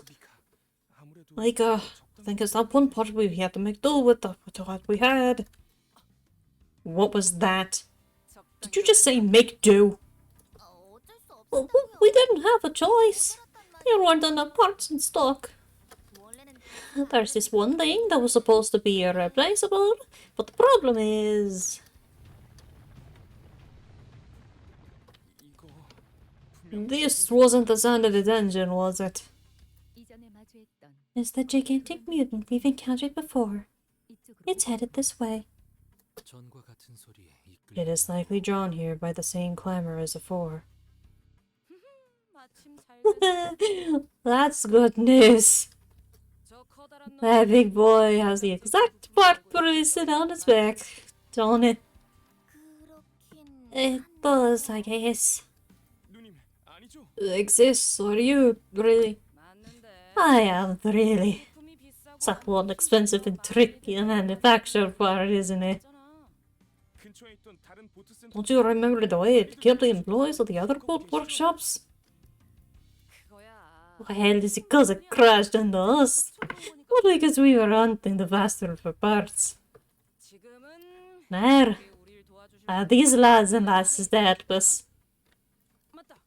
Besides, get the people that have to stock motor boat works for my bum days, eh?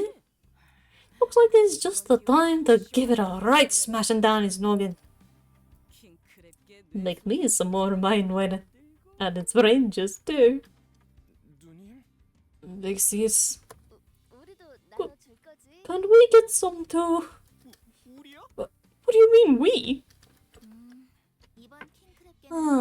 This king trash crab's supposed to be a few years old. So it has to be the same one from earlier. Anyway, all we need to do is catch it and kill that prick, innit? Right on! You're a clock face! Finally, someone speaking Heathcliff's language. Heathcliff turned to me, visibly eager to go up and crush some shells. Let's not. Having a shell of a time. Isn't this better for us? Ishmael? Gee, Ichi, where have you been all this time? I was making preparations for our survival on the Great Lake, obviously. The least I can do is make an exhaustive guide on whales you can study up on, right? You know I don't read that kind of stuff. Then I'll keep reminding you until you have no choice but to read it. See, manager, we still need more time. There's so much more to prepare. That king trash crab can be repelled, can't it? Now let's do that and finish modifying the bust later. With more time on our hands. Ishmael? I'm not sure. My lack of memory doesn't help, of course, but... I don't get what you're so scared of, or what we're supposed to be preparing for. As much as I want to respect your opinions and reflect them, I don't think this is the best for all of us, so... There is no all of us. Let's be honest here. Is any one of us devoting themselves for the sake of this all of us? We all signed a contract with Limbus Company for our own goals. I did, Isong did as we saw last time, and all the other sinners did. Are we only in this together to achieve our personal aims? And you too. You're forcing yourself to look for those golden bowels, things you probably never heard of once in your life, just so you can get your memories back. You have a more selfish motive than anyone else here. So why do you pretend like you're doing anything for all of us? How dare you raise your voice against... Enough.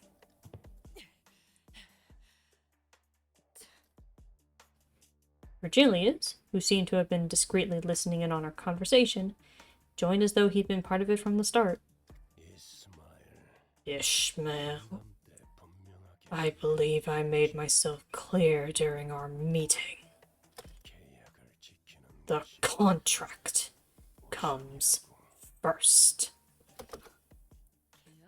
The contract, huh? Sure. This is a company I'm working for. Of course it does. Ishmael glared at me with a face unlike anything she'd shown before. I sensed clear hostility in her eyes. Fine. I'll abide by the oh-so-honorable contract. Manager, give me your orders, and I'll follow them. So, if there's anything you want from me from now on, state it. Clearly. I won't get out of line by providing unsolicited help or explanations anymore. What are we waiting for? Weren't you going to order us to go kill that giant crustacean? I'll gladly obey as it's stipulated in the contract. Manager Dante. After Ishmael finished speaking, she blankly stared at me as if we were awaiting my order. To which I could only reply with, "Let's go." As soon as I finished, Ishmael turned around and left the shop as if on cue. All I could do was lead the other sinners and follow her. Just then, I heard vicious sounds of crashing waves and roars of an all-crushing storm. Visions of destruction passed before me. Limbs and bits of flesh tear off in the shredding storm that brings crashing waves. Ishmael clings to the ship for dear life. And a behemoth of an eye, its overwhelming and all-consuming size looming over the ship, watches her in silence. Perhaps this could be the clue to Ishmael's perplexing behavior.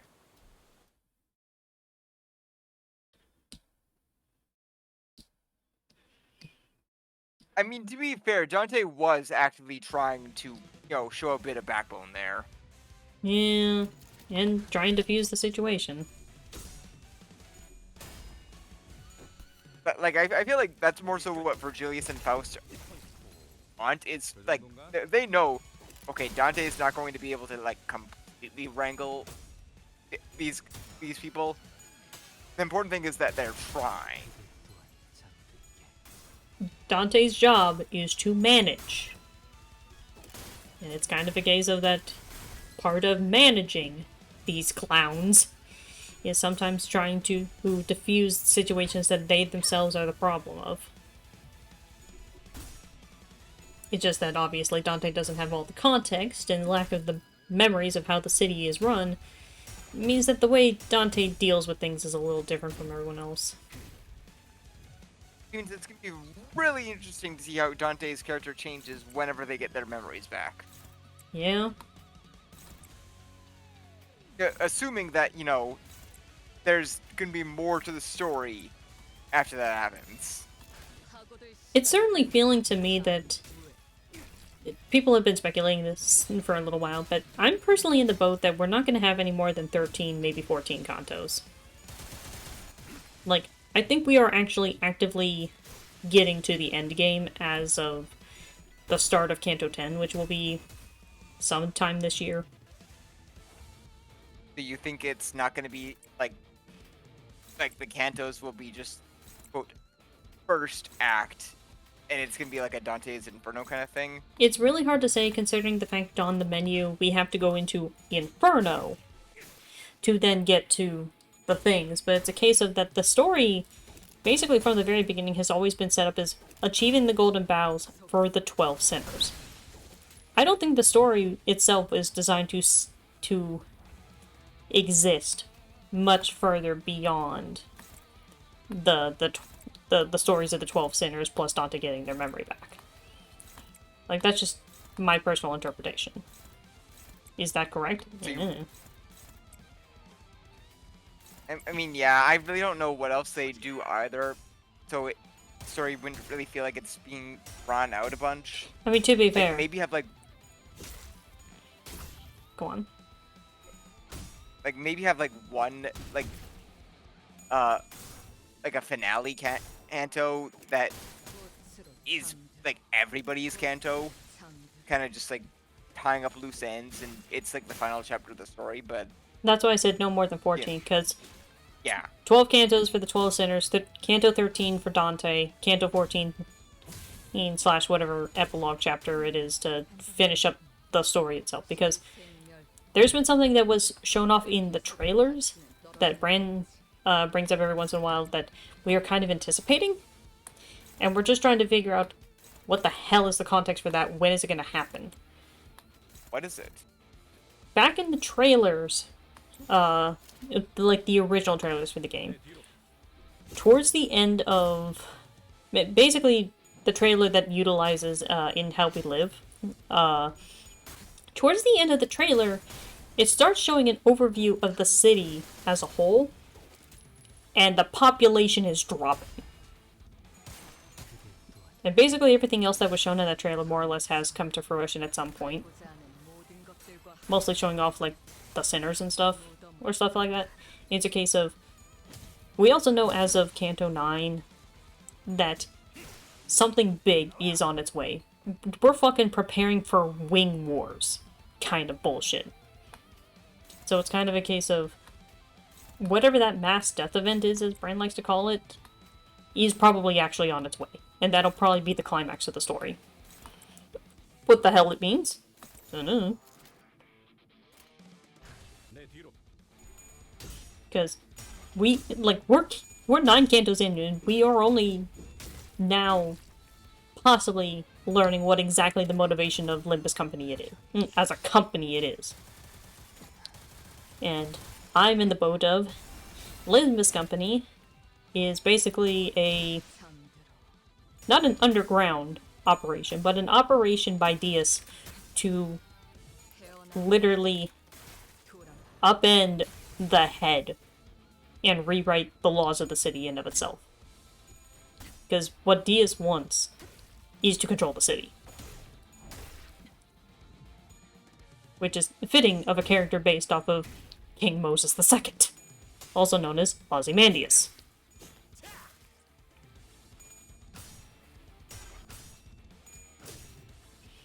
So it's kind of a case of the... like, bear in mind, other gacha games tend to kind of drag themselves out a little bit, so we can't really hold that to say that the Limbus Company wouldn't do the same.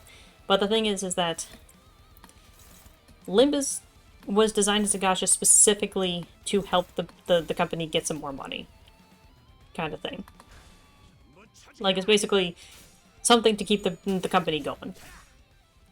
So on paper, the story, in theory, would be ending Whenever late next year or early 28.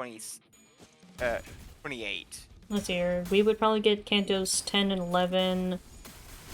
I'm gonna say 2028 if all goes well. Because they usually take about 6 months or so in between releasing Cantos. But it's hard to say. Yeah, so probably in theory, like spring 2028. Yeah. Or rather more summer, because I think if they're gonna try and stick with the schedule, it'll probably be similar to Kanto 9, where we'll get like a December release for the second Kanto of the year, while first Kanto of the year is like closer to June, July. Because MERS should be like within a late couple months. Summer. Yeah, so probably like mid-late summer. Yeah, because we got Kanto 9 in December. Which would mean that Otis's would probably be around December of this year. Very end of this year. And then Faust sometime mid next year, if I had to take a guess. Kanto 13, because we're definitely getting at least a Kanto 13. Yeah. And then from there, we don't know. Yeah, and yeah. Because the thing is, basically, Limbus Company is like... I don't want to say it was like hinted at in Library of Runa, but it was kind of a case of that a lot of the stuff that is in this was already kind of hinted about, like the names of the associations and stuff like that. So it's kind of a case of they had this planned even while they were making Runa. It's just kind of a case of it's also explaining some stuff that happened in Runa and kind of closing up the loose ends of that. And we also at least know that at some point, the company wants to make a game specifically based off of Distortion Detective. Because Distortion Detective at first was just a writing exercise by the director. But then, basically, as Limbus Company and Library of Runa kind of were finishing / starting, and Leviathan was being worked on at the time, basically that was put down because it's like, you know what, we'll return to this later and actually make a game out of it. How that's going to work? I don't know. These guys tend to do some weird gameplay loops. So it could be anything. But it's kind of a case of... There's also the point that I don't know if it would be a Limbus anime specifically, but I know that the director also really wants something to get, like, animated. Like, an actual proper, like, animation for at least something. Probably Even Runa? if it's just no VA. Maybe? Because the thing is that for, like, the third anniversary, we got like an amazingly animated like PV thing based off of Canto 9, and God, it was gorgeous. Like if that's the animation style to go with for like a proper thing for this, holy hell, that would be neat. But we don't exactly know most of their plans. But it's kind of a case of, I don't think Limbus is going to be a case of the gacha that never ends. Like, they're going to tell the story, and they'll probably try and reconstruct the game that it can be played offline afterwards. So what you're saying is Limbus Company animation coming soon? Maybe, I don't know, man. But it's a case of, this game is probably going to reach, like, an actual end of its story, and that's it. Like, it's not gonna be like fucking Fire Emblem Heroes or most other gacha games that it reaches the end of a, quote, arc and then keeps going, and they have to contrive a reason why the story keeps going. Okay, I'm watching the animation you mentioned, and wow, yeah, this looks really good. Yeah, so it's like if that's kind of the animation style, they go for like a proper anything Project Moon animation. Holy hell! But anyway, I'm gonna finish up this Intervallo real quick. Yeah, sorry. According to Virgilius, the people at the boatworks have been saving up for a trip back to V Corp's backstreets where their fixer office used to be. After experiencing a warp train malfunction, they apparently decided they'd rather take the car. I considered telling them the truth I learned from a number of identities, but I figured ignorance is bliss and kept my figurative mouth shut. Maybe I feared that the things I said could bring bad results again. Like how Ishmael has fallen out with me. Come on, get working. Oh, we've got them now. Oh, looks like our job's done. And, look at you, the tide is in. Should be able to set off now. Now then, switch to bot mode. Oh, it transforms nicely then. I got to say, I have great information whoever designed this vehicle. I heard stories of it, but to see it in motion firsthand. If you tried, it could most certainly change into other forms, as long as the core is intact. How can such a core be real? I'm just amazed, for lack of a better term. Indeed, Faust is amazing. Alright, Put a man. ship hull on it. Oh, don't worry. You'll actually kind of get to see what the boat looks like in motion at some point. Alright now, get in your vehicle. You can switch the mud again once you're in the water. Aboard the now boat-shaped Mephistopheles, we forged ahead into the ever-rising waters. My relationship with Ishmael was still precarious, which was something I still wasn't sure what to do about. But since some of the sinners were also trying to be supportive towards Ishmael, I decided it would be best if I tried to come up with a solution in the meantime. Maybe I'll find out more the further we get from the shores of the Great Lake. Oh, it's sailing alright. Does that mean we can get paid and go out for a meal now? They actually got their money a minute ago. As soon as we fulfilled our end of the contract, a delivery fixer from the Dev Yacht Association came by and paid us the remainder. Oh, our contractor turned out to be a pretty big deal, eh? Oh no, that's a catch. How about we take a break from trash grabs and splurge for some pork? Pork belly barbecue. This sounds good, Pixies. Ah, by the way, Mika. Yeah? When did we add a submersible mode to the modifications? We didn't? The ships look like it's listing. Oh, get the water! Quick!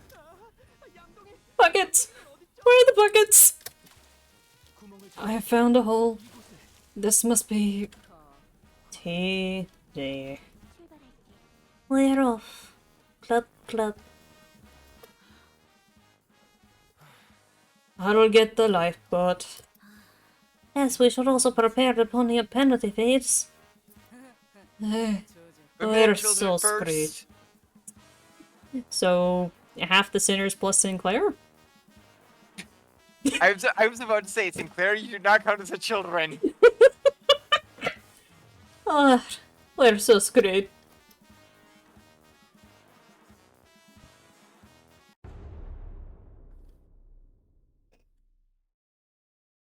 That actually no.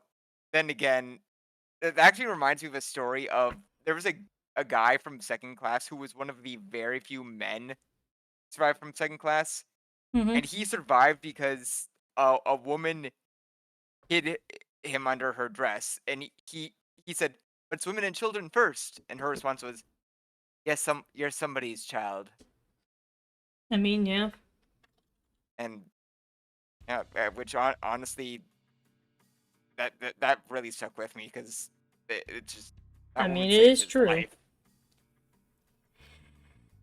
With our frantic attempts to drain the bus and Charon's skillful rowing, we managed to get back to the boatworks and have the bus repaired.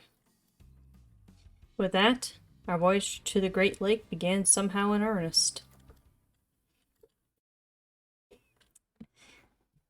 There was a hole in the hull. Oh God, we almost had what happened to the Vasa happen to us. I mean, that was just because it was too narrow. This was just straight up a hole. I mean, yeah. Alright, so the thing is, there are a couple little mini-sodes that I will deal with, and we will start Canto 5 in earnest next stream. So, a little bit of a shorter stream, I guess, for this, because hooray, Intervallos! But I do want to go into these, mini-sodes, because technically important to the plot of Shenanigans, and I don't want to leave them for next time. But before we deal with that, let us try. Am I going to get anything interesting? Seems the answer is no. The answer, in fact, was no. Womp womp. Did get a lot of these, though, so I can pull the rest of those. And pull the rest of those, I guess. Should give us some more. Oh, that gave me a lot. Jesus.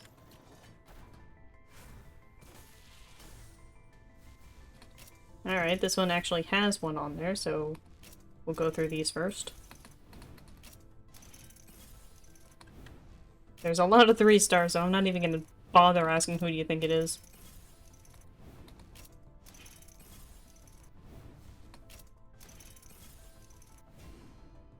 Alright, already had that one. Hello's Wyclair again.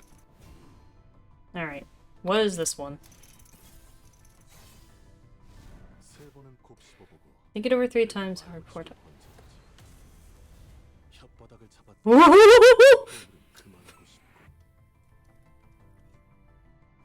Hello! Oh! Dummies Capiformer so. Holy That's hell. the one I saw Kinky Mation react to. That had her thirsting like she was in the desert. Correct. That's my only response. Honestly, I thought that was, for a split second, I thought that was, Kanto 7. No. No, I don't remember the animation for that one, but Capiformer, oh, he's so good! Multiple ways. Anyway. I guess one more of the 10 bulls, just to see what happens. And we already won at the casino once. Sure you want to take another spin? Oh, hey! A Heathcliff EGO. Apparently so. Bell Bull of Heathcliff. Has its uses.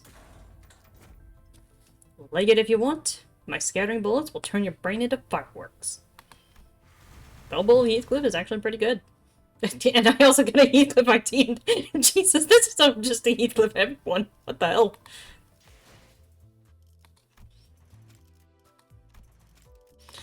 But I will not complain about Thumber.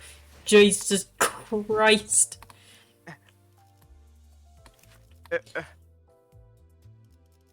I think I saw somebody call it Crime Boss Daddy Murr. Correct. Which, Well, yeah, look at this guy. He is complicated as I mean, yeah, shit. those are, I think, are probably the three most fitting words to describe how he looks here. I love Merceau as a character, but this is also just a really good pull for his identities. Fucking gunblade and everything. Also, I do believe this is the only Merceau identity to smoke.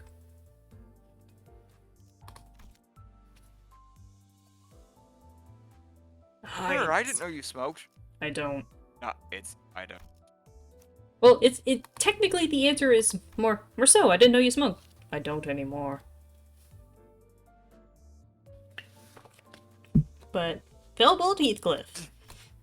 Its main thing is... I'm just imagining Ryoshi offering him a cigarette, and he just goes, "I'm trying to quit." Yeah, it's just the fucking thing from Digital Circus with Will. No thanks, I'm trying to quit. But yeah, Fellbolt Heathcliff has its various uses. Mostly because it is a little bit of bleed, a little bit of sinking, things you can never argue with. And if you happen to have an ammo version of Heathcliff, which there are a couple, gives you an extra bullet. Also, it has one of the coolest corrosion animations for Heathcliff. Like, it's very thematic. That's all I can really say about it. Alright, let us deal with these mini-episodes, and then we will call it there. Rooms past the back door.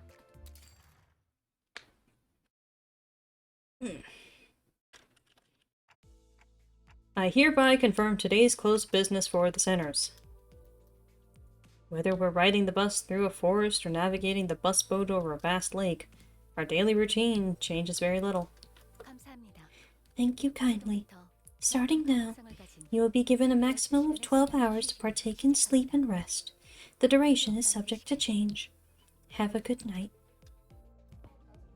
The usual hubbub, followed by the usual leisurely idleness. I guess I'm not the only one starting to enjoy these normal, routine days. It wasn't by our choice, though. By now, I thought we'd be sailing vigorously across the waters towards the Lobotomy Corp branch, located somewhere within U-Corp. But here we are, unable to leave the coastal side of the Great Lake, dawdling and twiddling our thumbs. Well, it's not like there's been an accident. While Faust didn't elaborate, she explained that we had to wait for now.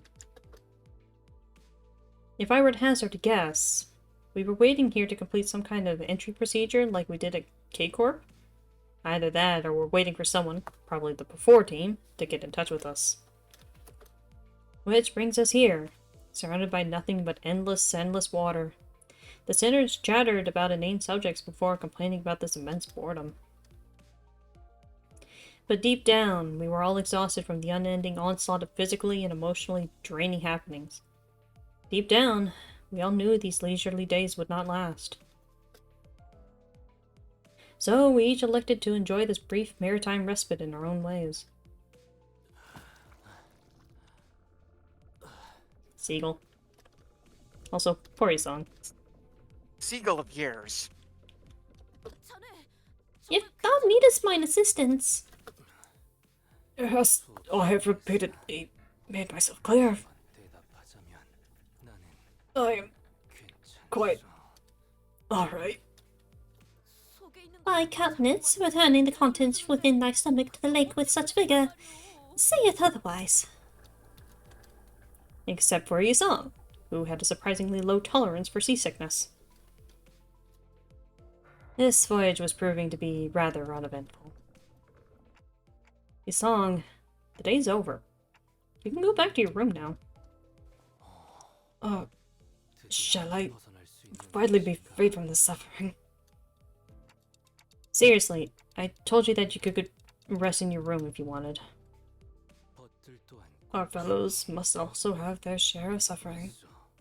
I cannot, in good faith, seek comfort only for myself. You're the one with the biggest share of suffering right now.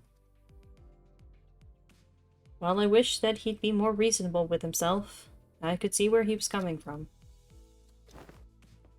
I thought better of it than to try and convince him otherwise. I instead chose to help Yisong to his room. I thank you, Dante. Then, until later. I waved at him and watched until he stumbled into his room and closed the door behind him. Then I shall seek myself respite as well, Manager Squire. Yeah, rest well. Don Quixote walked into the same door that Yisong had walked into. I could get a blurry glimpse into her room over her shoulder. I couldn't get a good look at it, but it was certainly not the same room Yisong had walked into.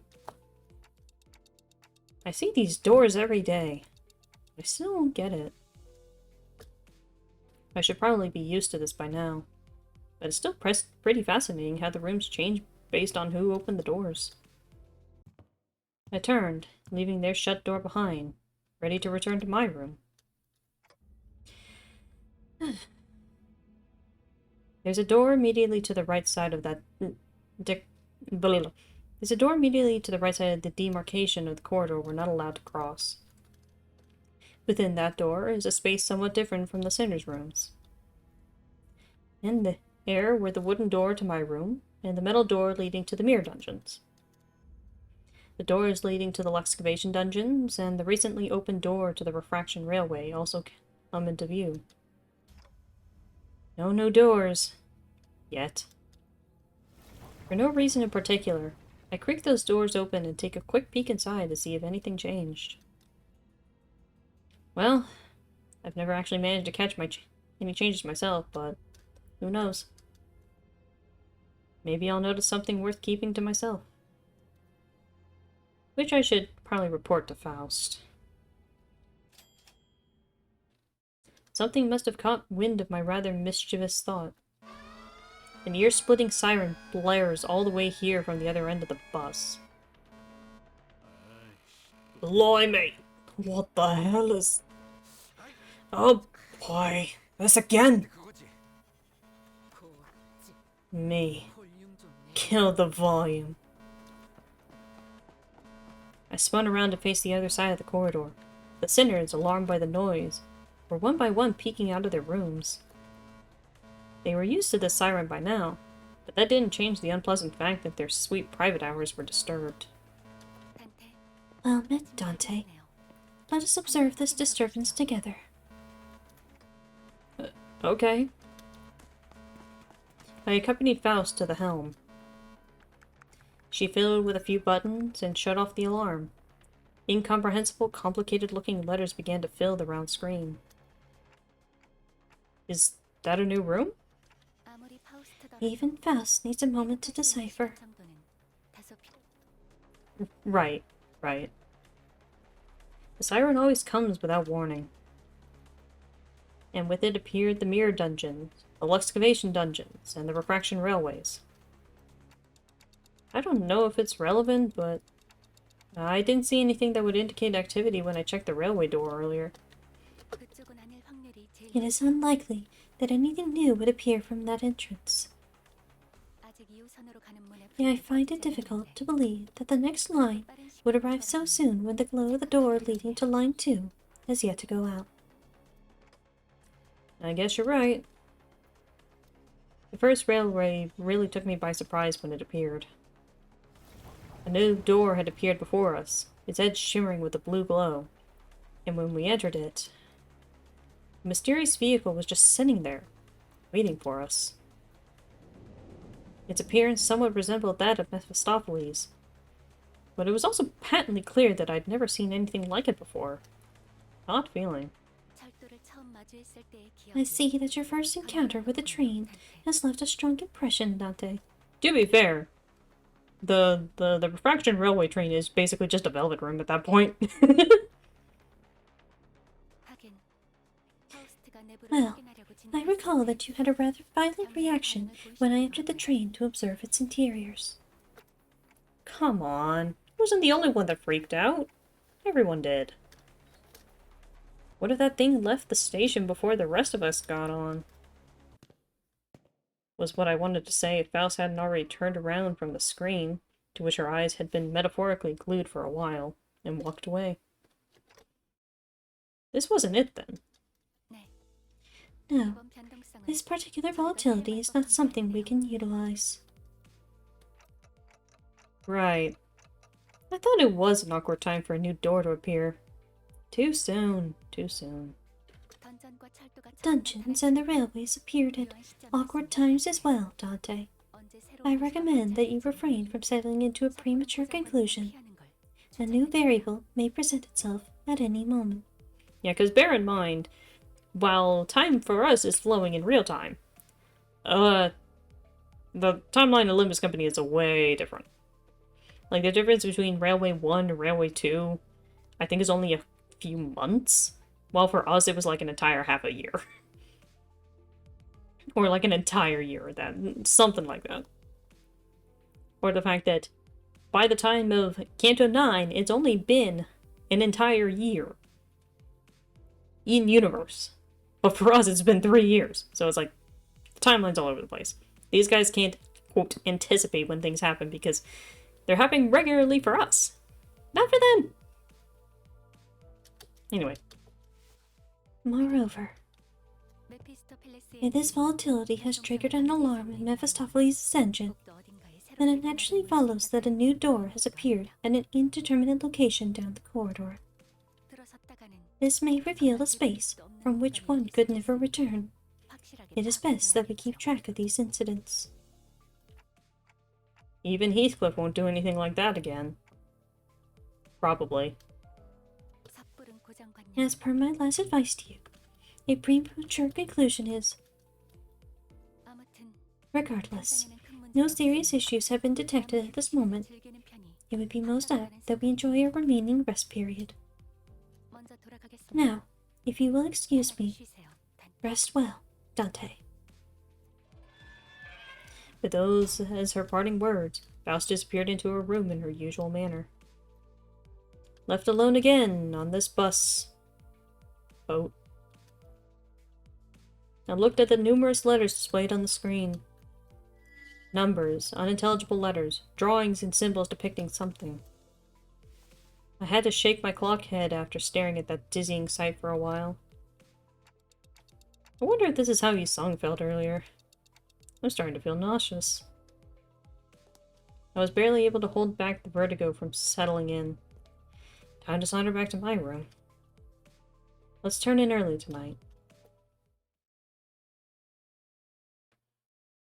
Yeah, let me check the timeline real quick as we bounce into the second mini-sode of this time frame, because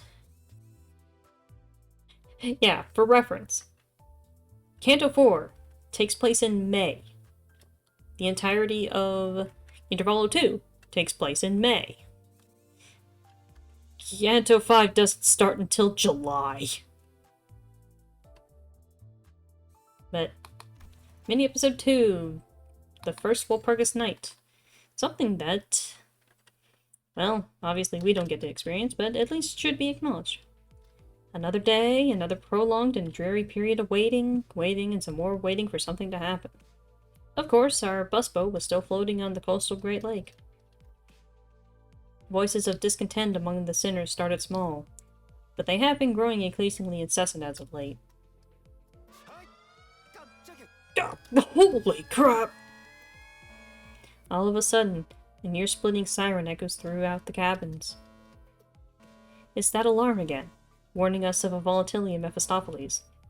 But it was much louder, much more painful than the ones we've heard before. And this time, it wasn't the only thing that assaulted our senses. Have we traumatized Ishi enough? Oh, the Ishmael trauma train is just started, my friend. We'll get into that next time. We've never had flashing lights like this before, right? What is it this time? The hell did you feel this bloody rickety bus? Oh, this must be a signal that the long-awaited adventure is finally nigh. Is this what we've been waiting for this whole time? No. Virgilius frowned as though he sensed that something was off. He turned to Faust. It was one of those rare occasions when I could sense the slightest hint of confusion from him. We will. Mephi's blaring and crying.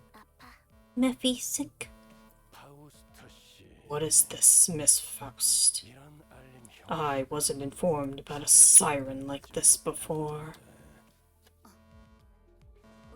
First, a correction of falsehoods is in order. Mephistopheles is not bloody rickety, and eating is not part of its behaviors. It does make infrequent use of the Intervallo supply gear installed in the engine for fuel, but that is of no negative consequence. Even if it was, whatever issues that may arise can handily be repaired after proper total disassembly. That was just a figure of speech! So, what's this now? Sounds like the bus is about to explode. To label Mephistopheles as some bloody rickety bus completely disregards the amount of pain and effort Faust dedicated to designing it. Heathcliff, if you don't take it back, I don't think she's ever going to stop. Oh, seriously. Yeah, Heath, take it back. The bus might actually blow up before she explains anything. I take back what I said earlier. I cannot comprehend what you are attempting to take back. Your rather abstract reference to this unknown concept that you supposedly mentioned earlier is hardly clarifying. Anyway, allow me to list the specifications and screws used in Mephistopheles' construction that makes this Dear creation so God. impressive. Fine, I take back what I said about the bus. It's not bloody rickety and it doesn't eat. I'm sorry, alright? The cabin briefly echoes with his cries, then a brief silence. I think I saw Faust flash the briefest grin of satisfaction. Good. Is the clown show over? This juvenile tedious exchange is testing my patience. Even Virgilius is done with Faust's shit. Yeah, it's a bit different from the usual alarms. Don't think this one's for a new door. It is quite simple. The night is here. WDYM. TOI? SYNC. Top Corey Snappier. Walpurgis night is here. It seems. The night is not here. That is very apparent, at least in this coastal area. The name does not refer to the time of day in which the sun moves beyond our line of sight. Rousseau sits back down. And it appears to me that, by that designation, you are referring to a certain phenomena. Your song seemed to be doing a little better, now that the waves had died down somewhat. I am, indeed. I am certain that all of you are most familiar with the fact that extracting identities in EGO from mirror worlds is one of the many functions of Mephistopheles' engine. But its reach is rather limited. Even as it has expanded over our journey, we have yet to reach mirror worlds that are too far from our own. Is this Golden Bow's doing? I noticed... Is it the Golden Bow's doing? I noticed that it was fishing up more and more new things the longer our journey went on. Broadly speaking, yes, you could say that. Dante and our collective experiences gradually expand our range of extractions. Normally, extractions require a certain resource, but there were times when the identity cards appeared out of nowhere. Do you recall them, Dante? Yeah. Some of them just randomly popped out of the engine. What? Wait. Slow down. The hell's an identity card? Oh, you still didn't know. I'm jealous of you, Heathcliff. You have a talent for ignoring anything you don't care about.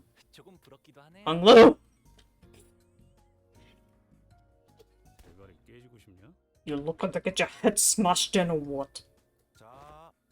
Right. Knock it off, you guys. Guidebud's giving us the evil eye. They're, you know, the things Manager Bud pulls out of the engine from time to time. Those little rectangular objects with our alternate world. Wait, was it mirror worlds? Anyways, it's those things with depictions of our other selves on them. Yes, the things that look like mahjong tiles. I thought they looked a bit like wafers. Of course, Rhodia just immediately thinks of food. Woman after my own heart. I believe their denomination comes from their appearance as cards that contain identities. Thus, it naturally follows that they are named identity cards. So we're using those rectangular toys to transform into alternate selves? Getting it, Heathcliff? I never used them before. That's because I'm the one using them. On the device issued to Dante are indentations, through which identity cards in each yoke can be inserted. They are reflected when we participate in battle. Oh, so that's what they were fidgeting with before every fight. So basically, the user interface itself is canon to this game. Every button Dante is fiddling with is something that the sinners are watching them do from the sidelines. And it's like, just hold up, guys, I have to level you guys up.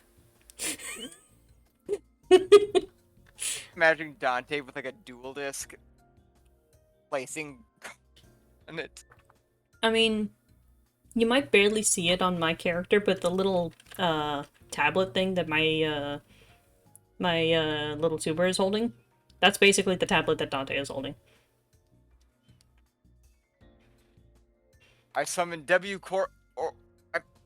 I summon H Corp Hong Lu in attack mode. Oh dear God! Sinclair. What? H Corp Hong Blue in attack mode. Oh dear God! You want them dead? W Corp Sinclair. We don't have one of those. What? Anyway.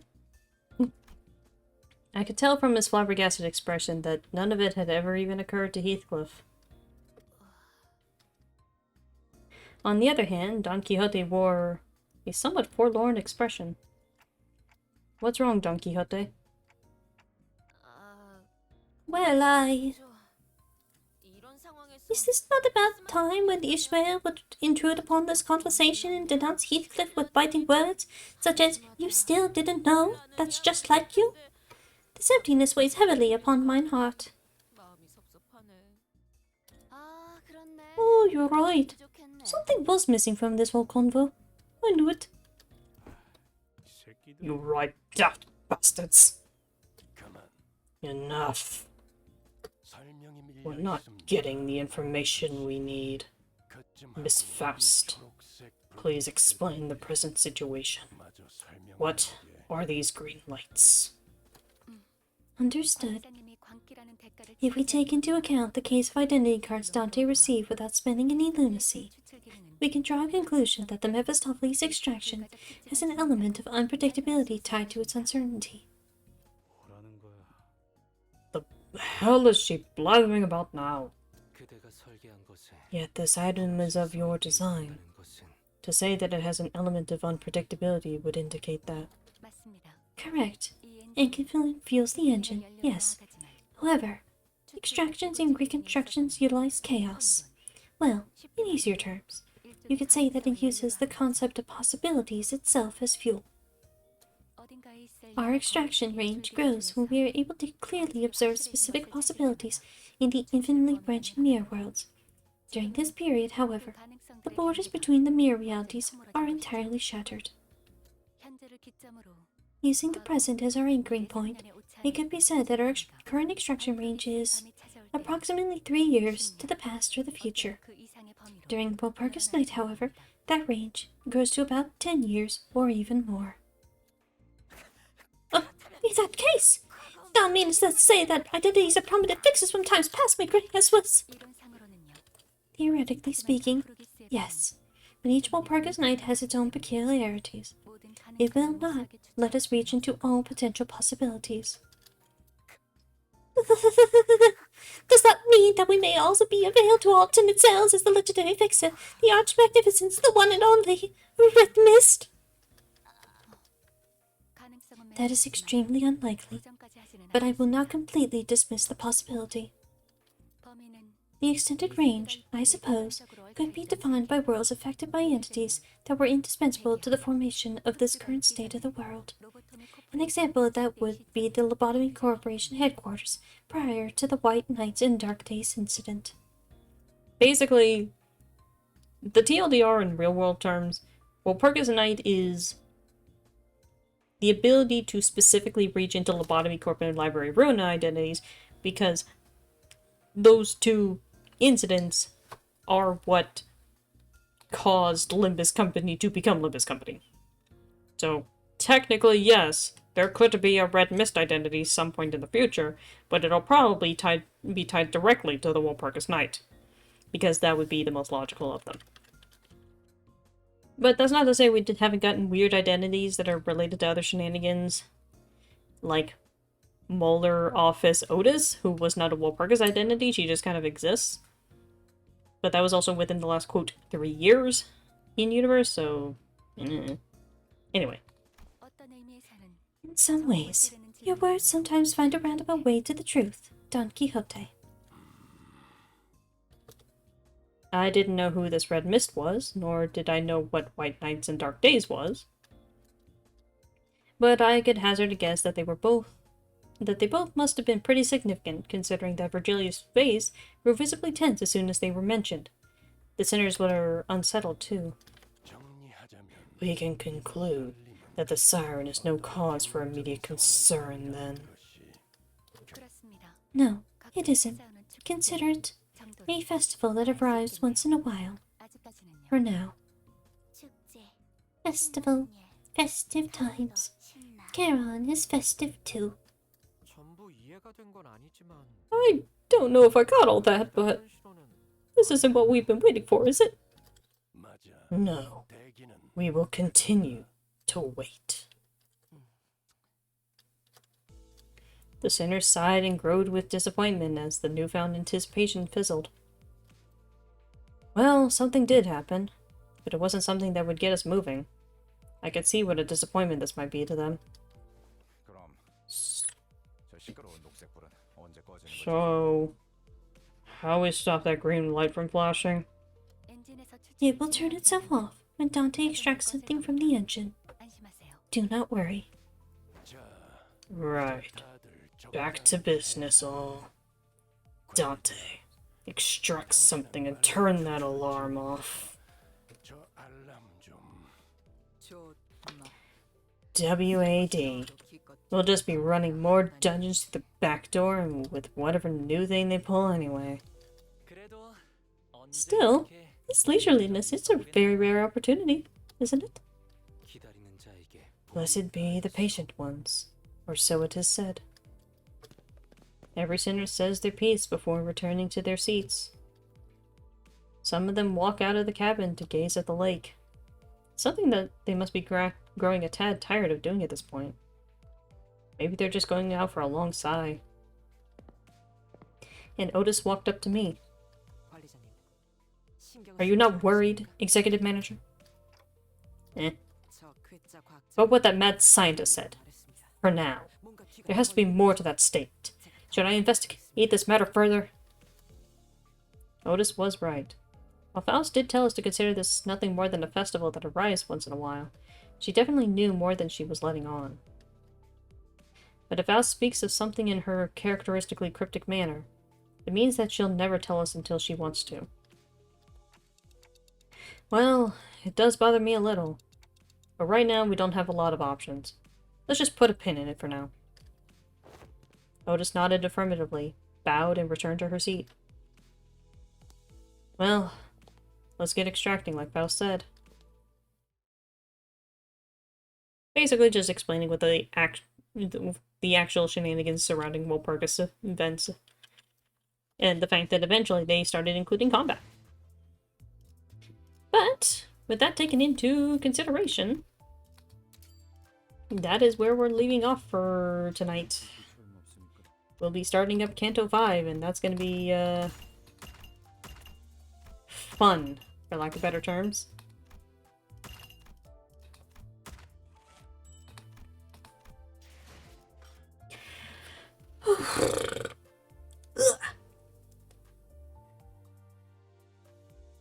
Because Canto 5 was kind of when they definitely started showing more of the budget that the game had and stuff like that. So I'm real curious of some of the shenanigans Good we'll be news, dealing guys. We have money to spend now. with. Yeah, I'm real curious for when this game inevitably reaches end of service, how they're going to deal with basically everything. Especially in Walpurgis, since, you know, that's one of those things that just happens whenever it happens. I try not to think about stuff like that. Well, this is a game that we know that inevitably has to reach end of service at some point. But, okay, so the neither here nor there.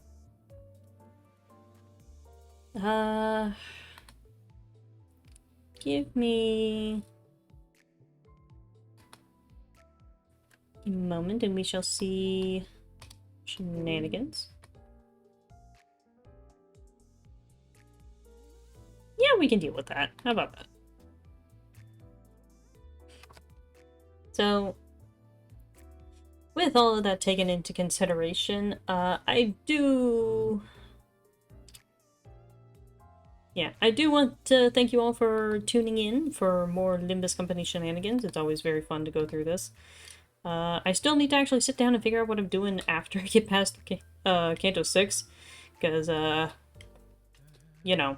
I mean, you could just double down on 999. It might be better, honestly, because We'll see. We'll see how that goes, because it is kind of a case of that.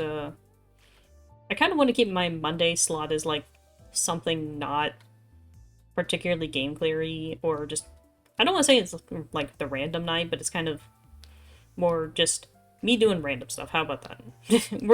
We'll just call it random night. Like, that's why I just call it a Management Monday, because I might just utilize Mondays as me playing various management type games, because I do like those. Well, Wednesdays is more game clearing, primarily RPGs and stuff, but with that taken into consideration, next week... Is that a stupid idea of yes. one, which is a management game? Mm-hmm. Dispatch.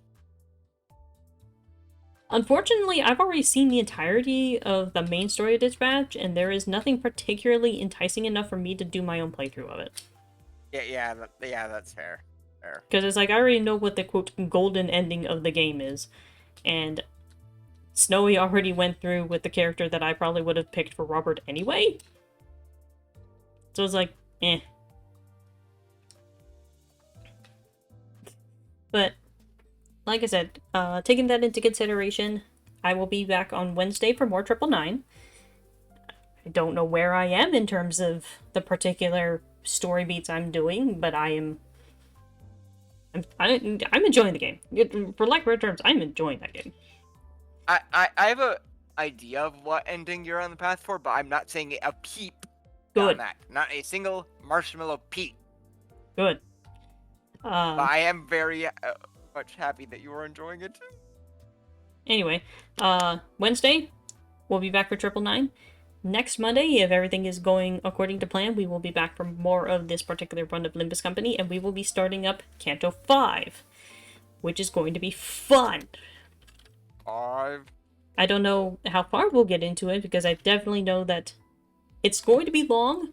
Not as long as Canto 4, but it's going to be long. So it'll probably be one of those things that'll take like 3, maybe 4 sessions to get through the entirety of. But, anyway. Also bricks.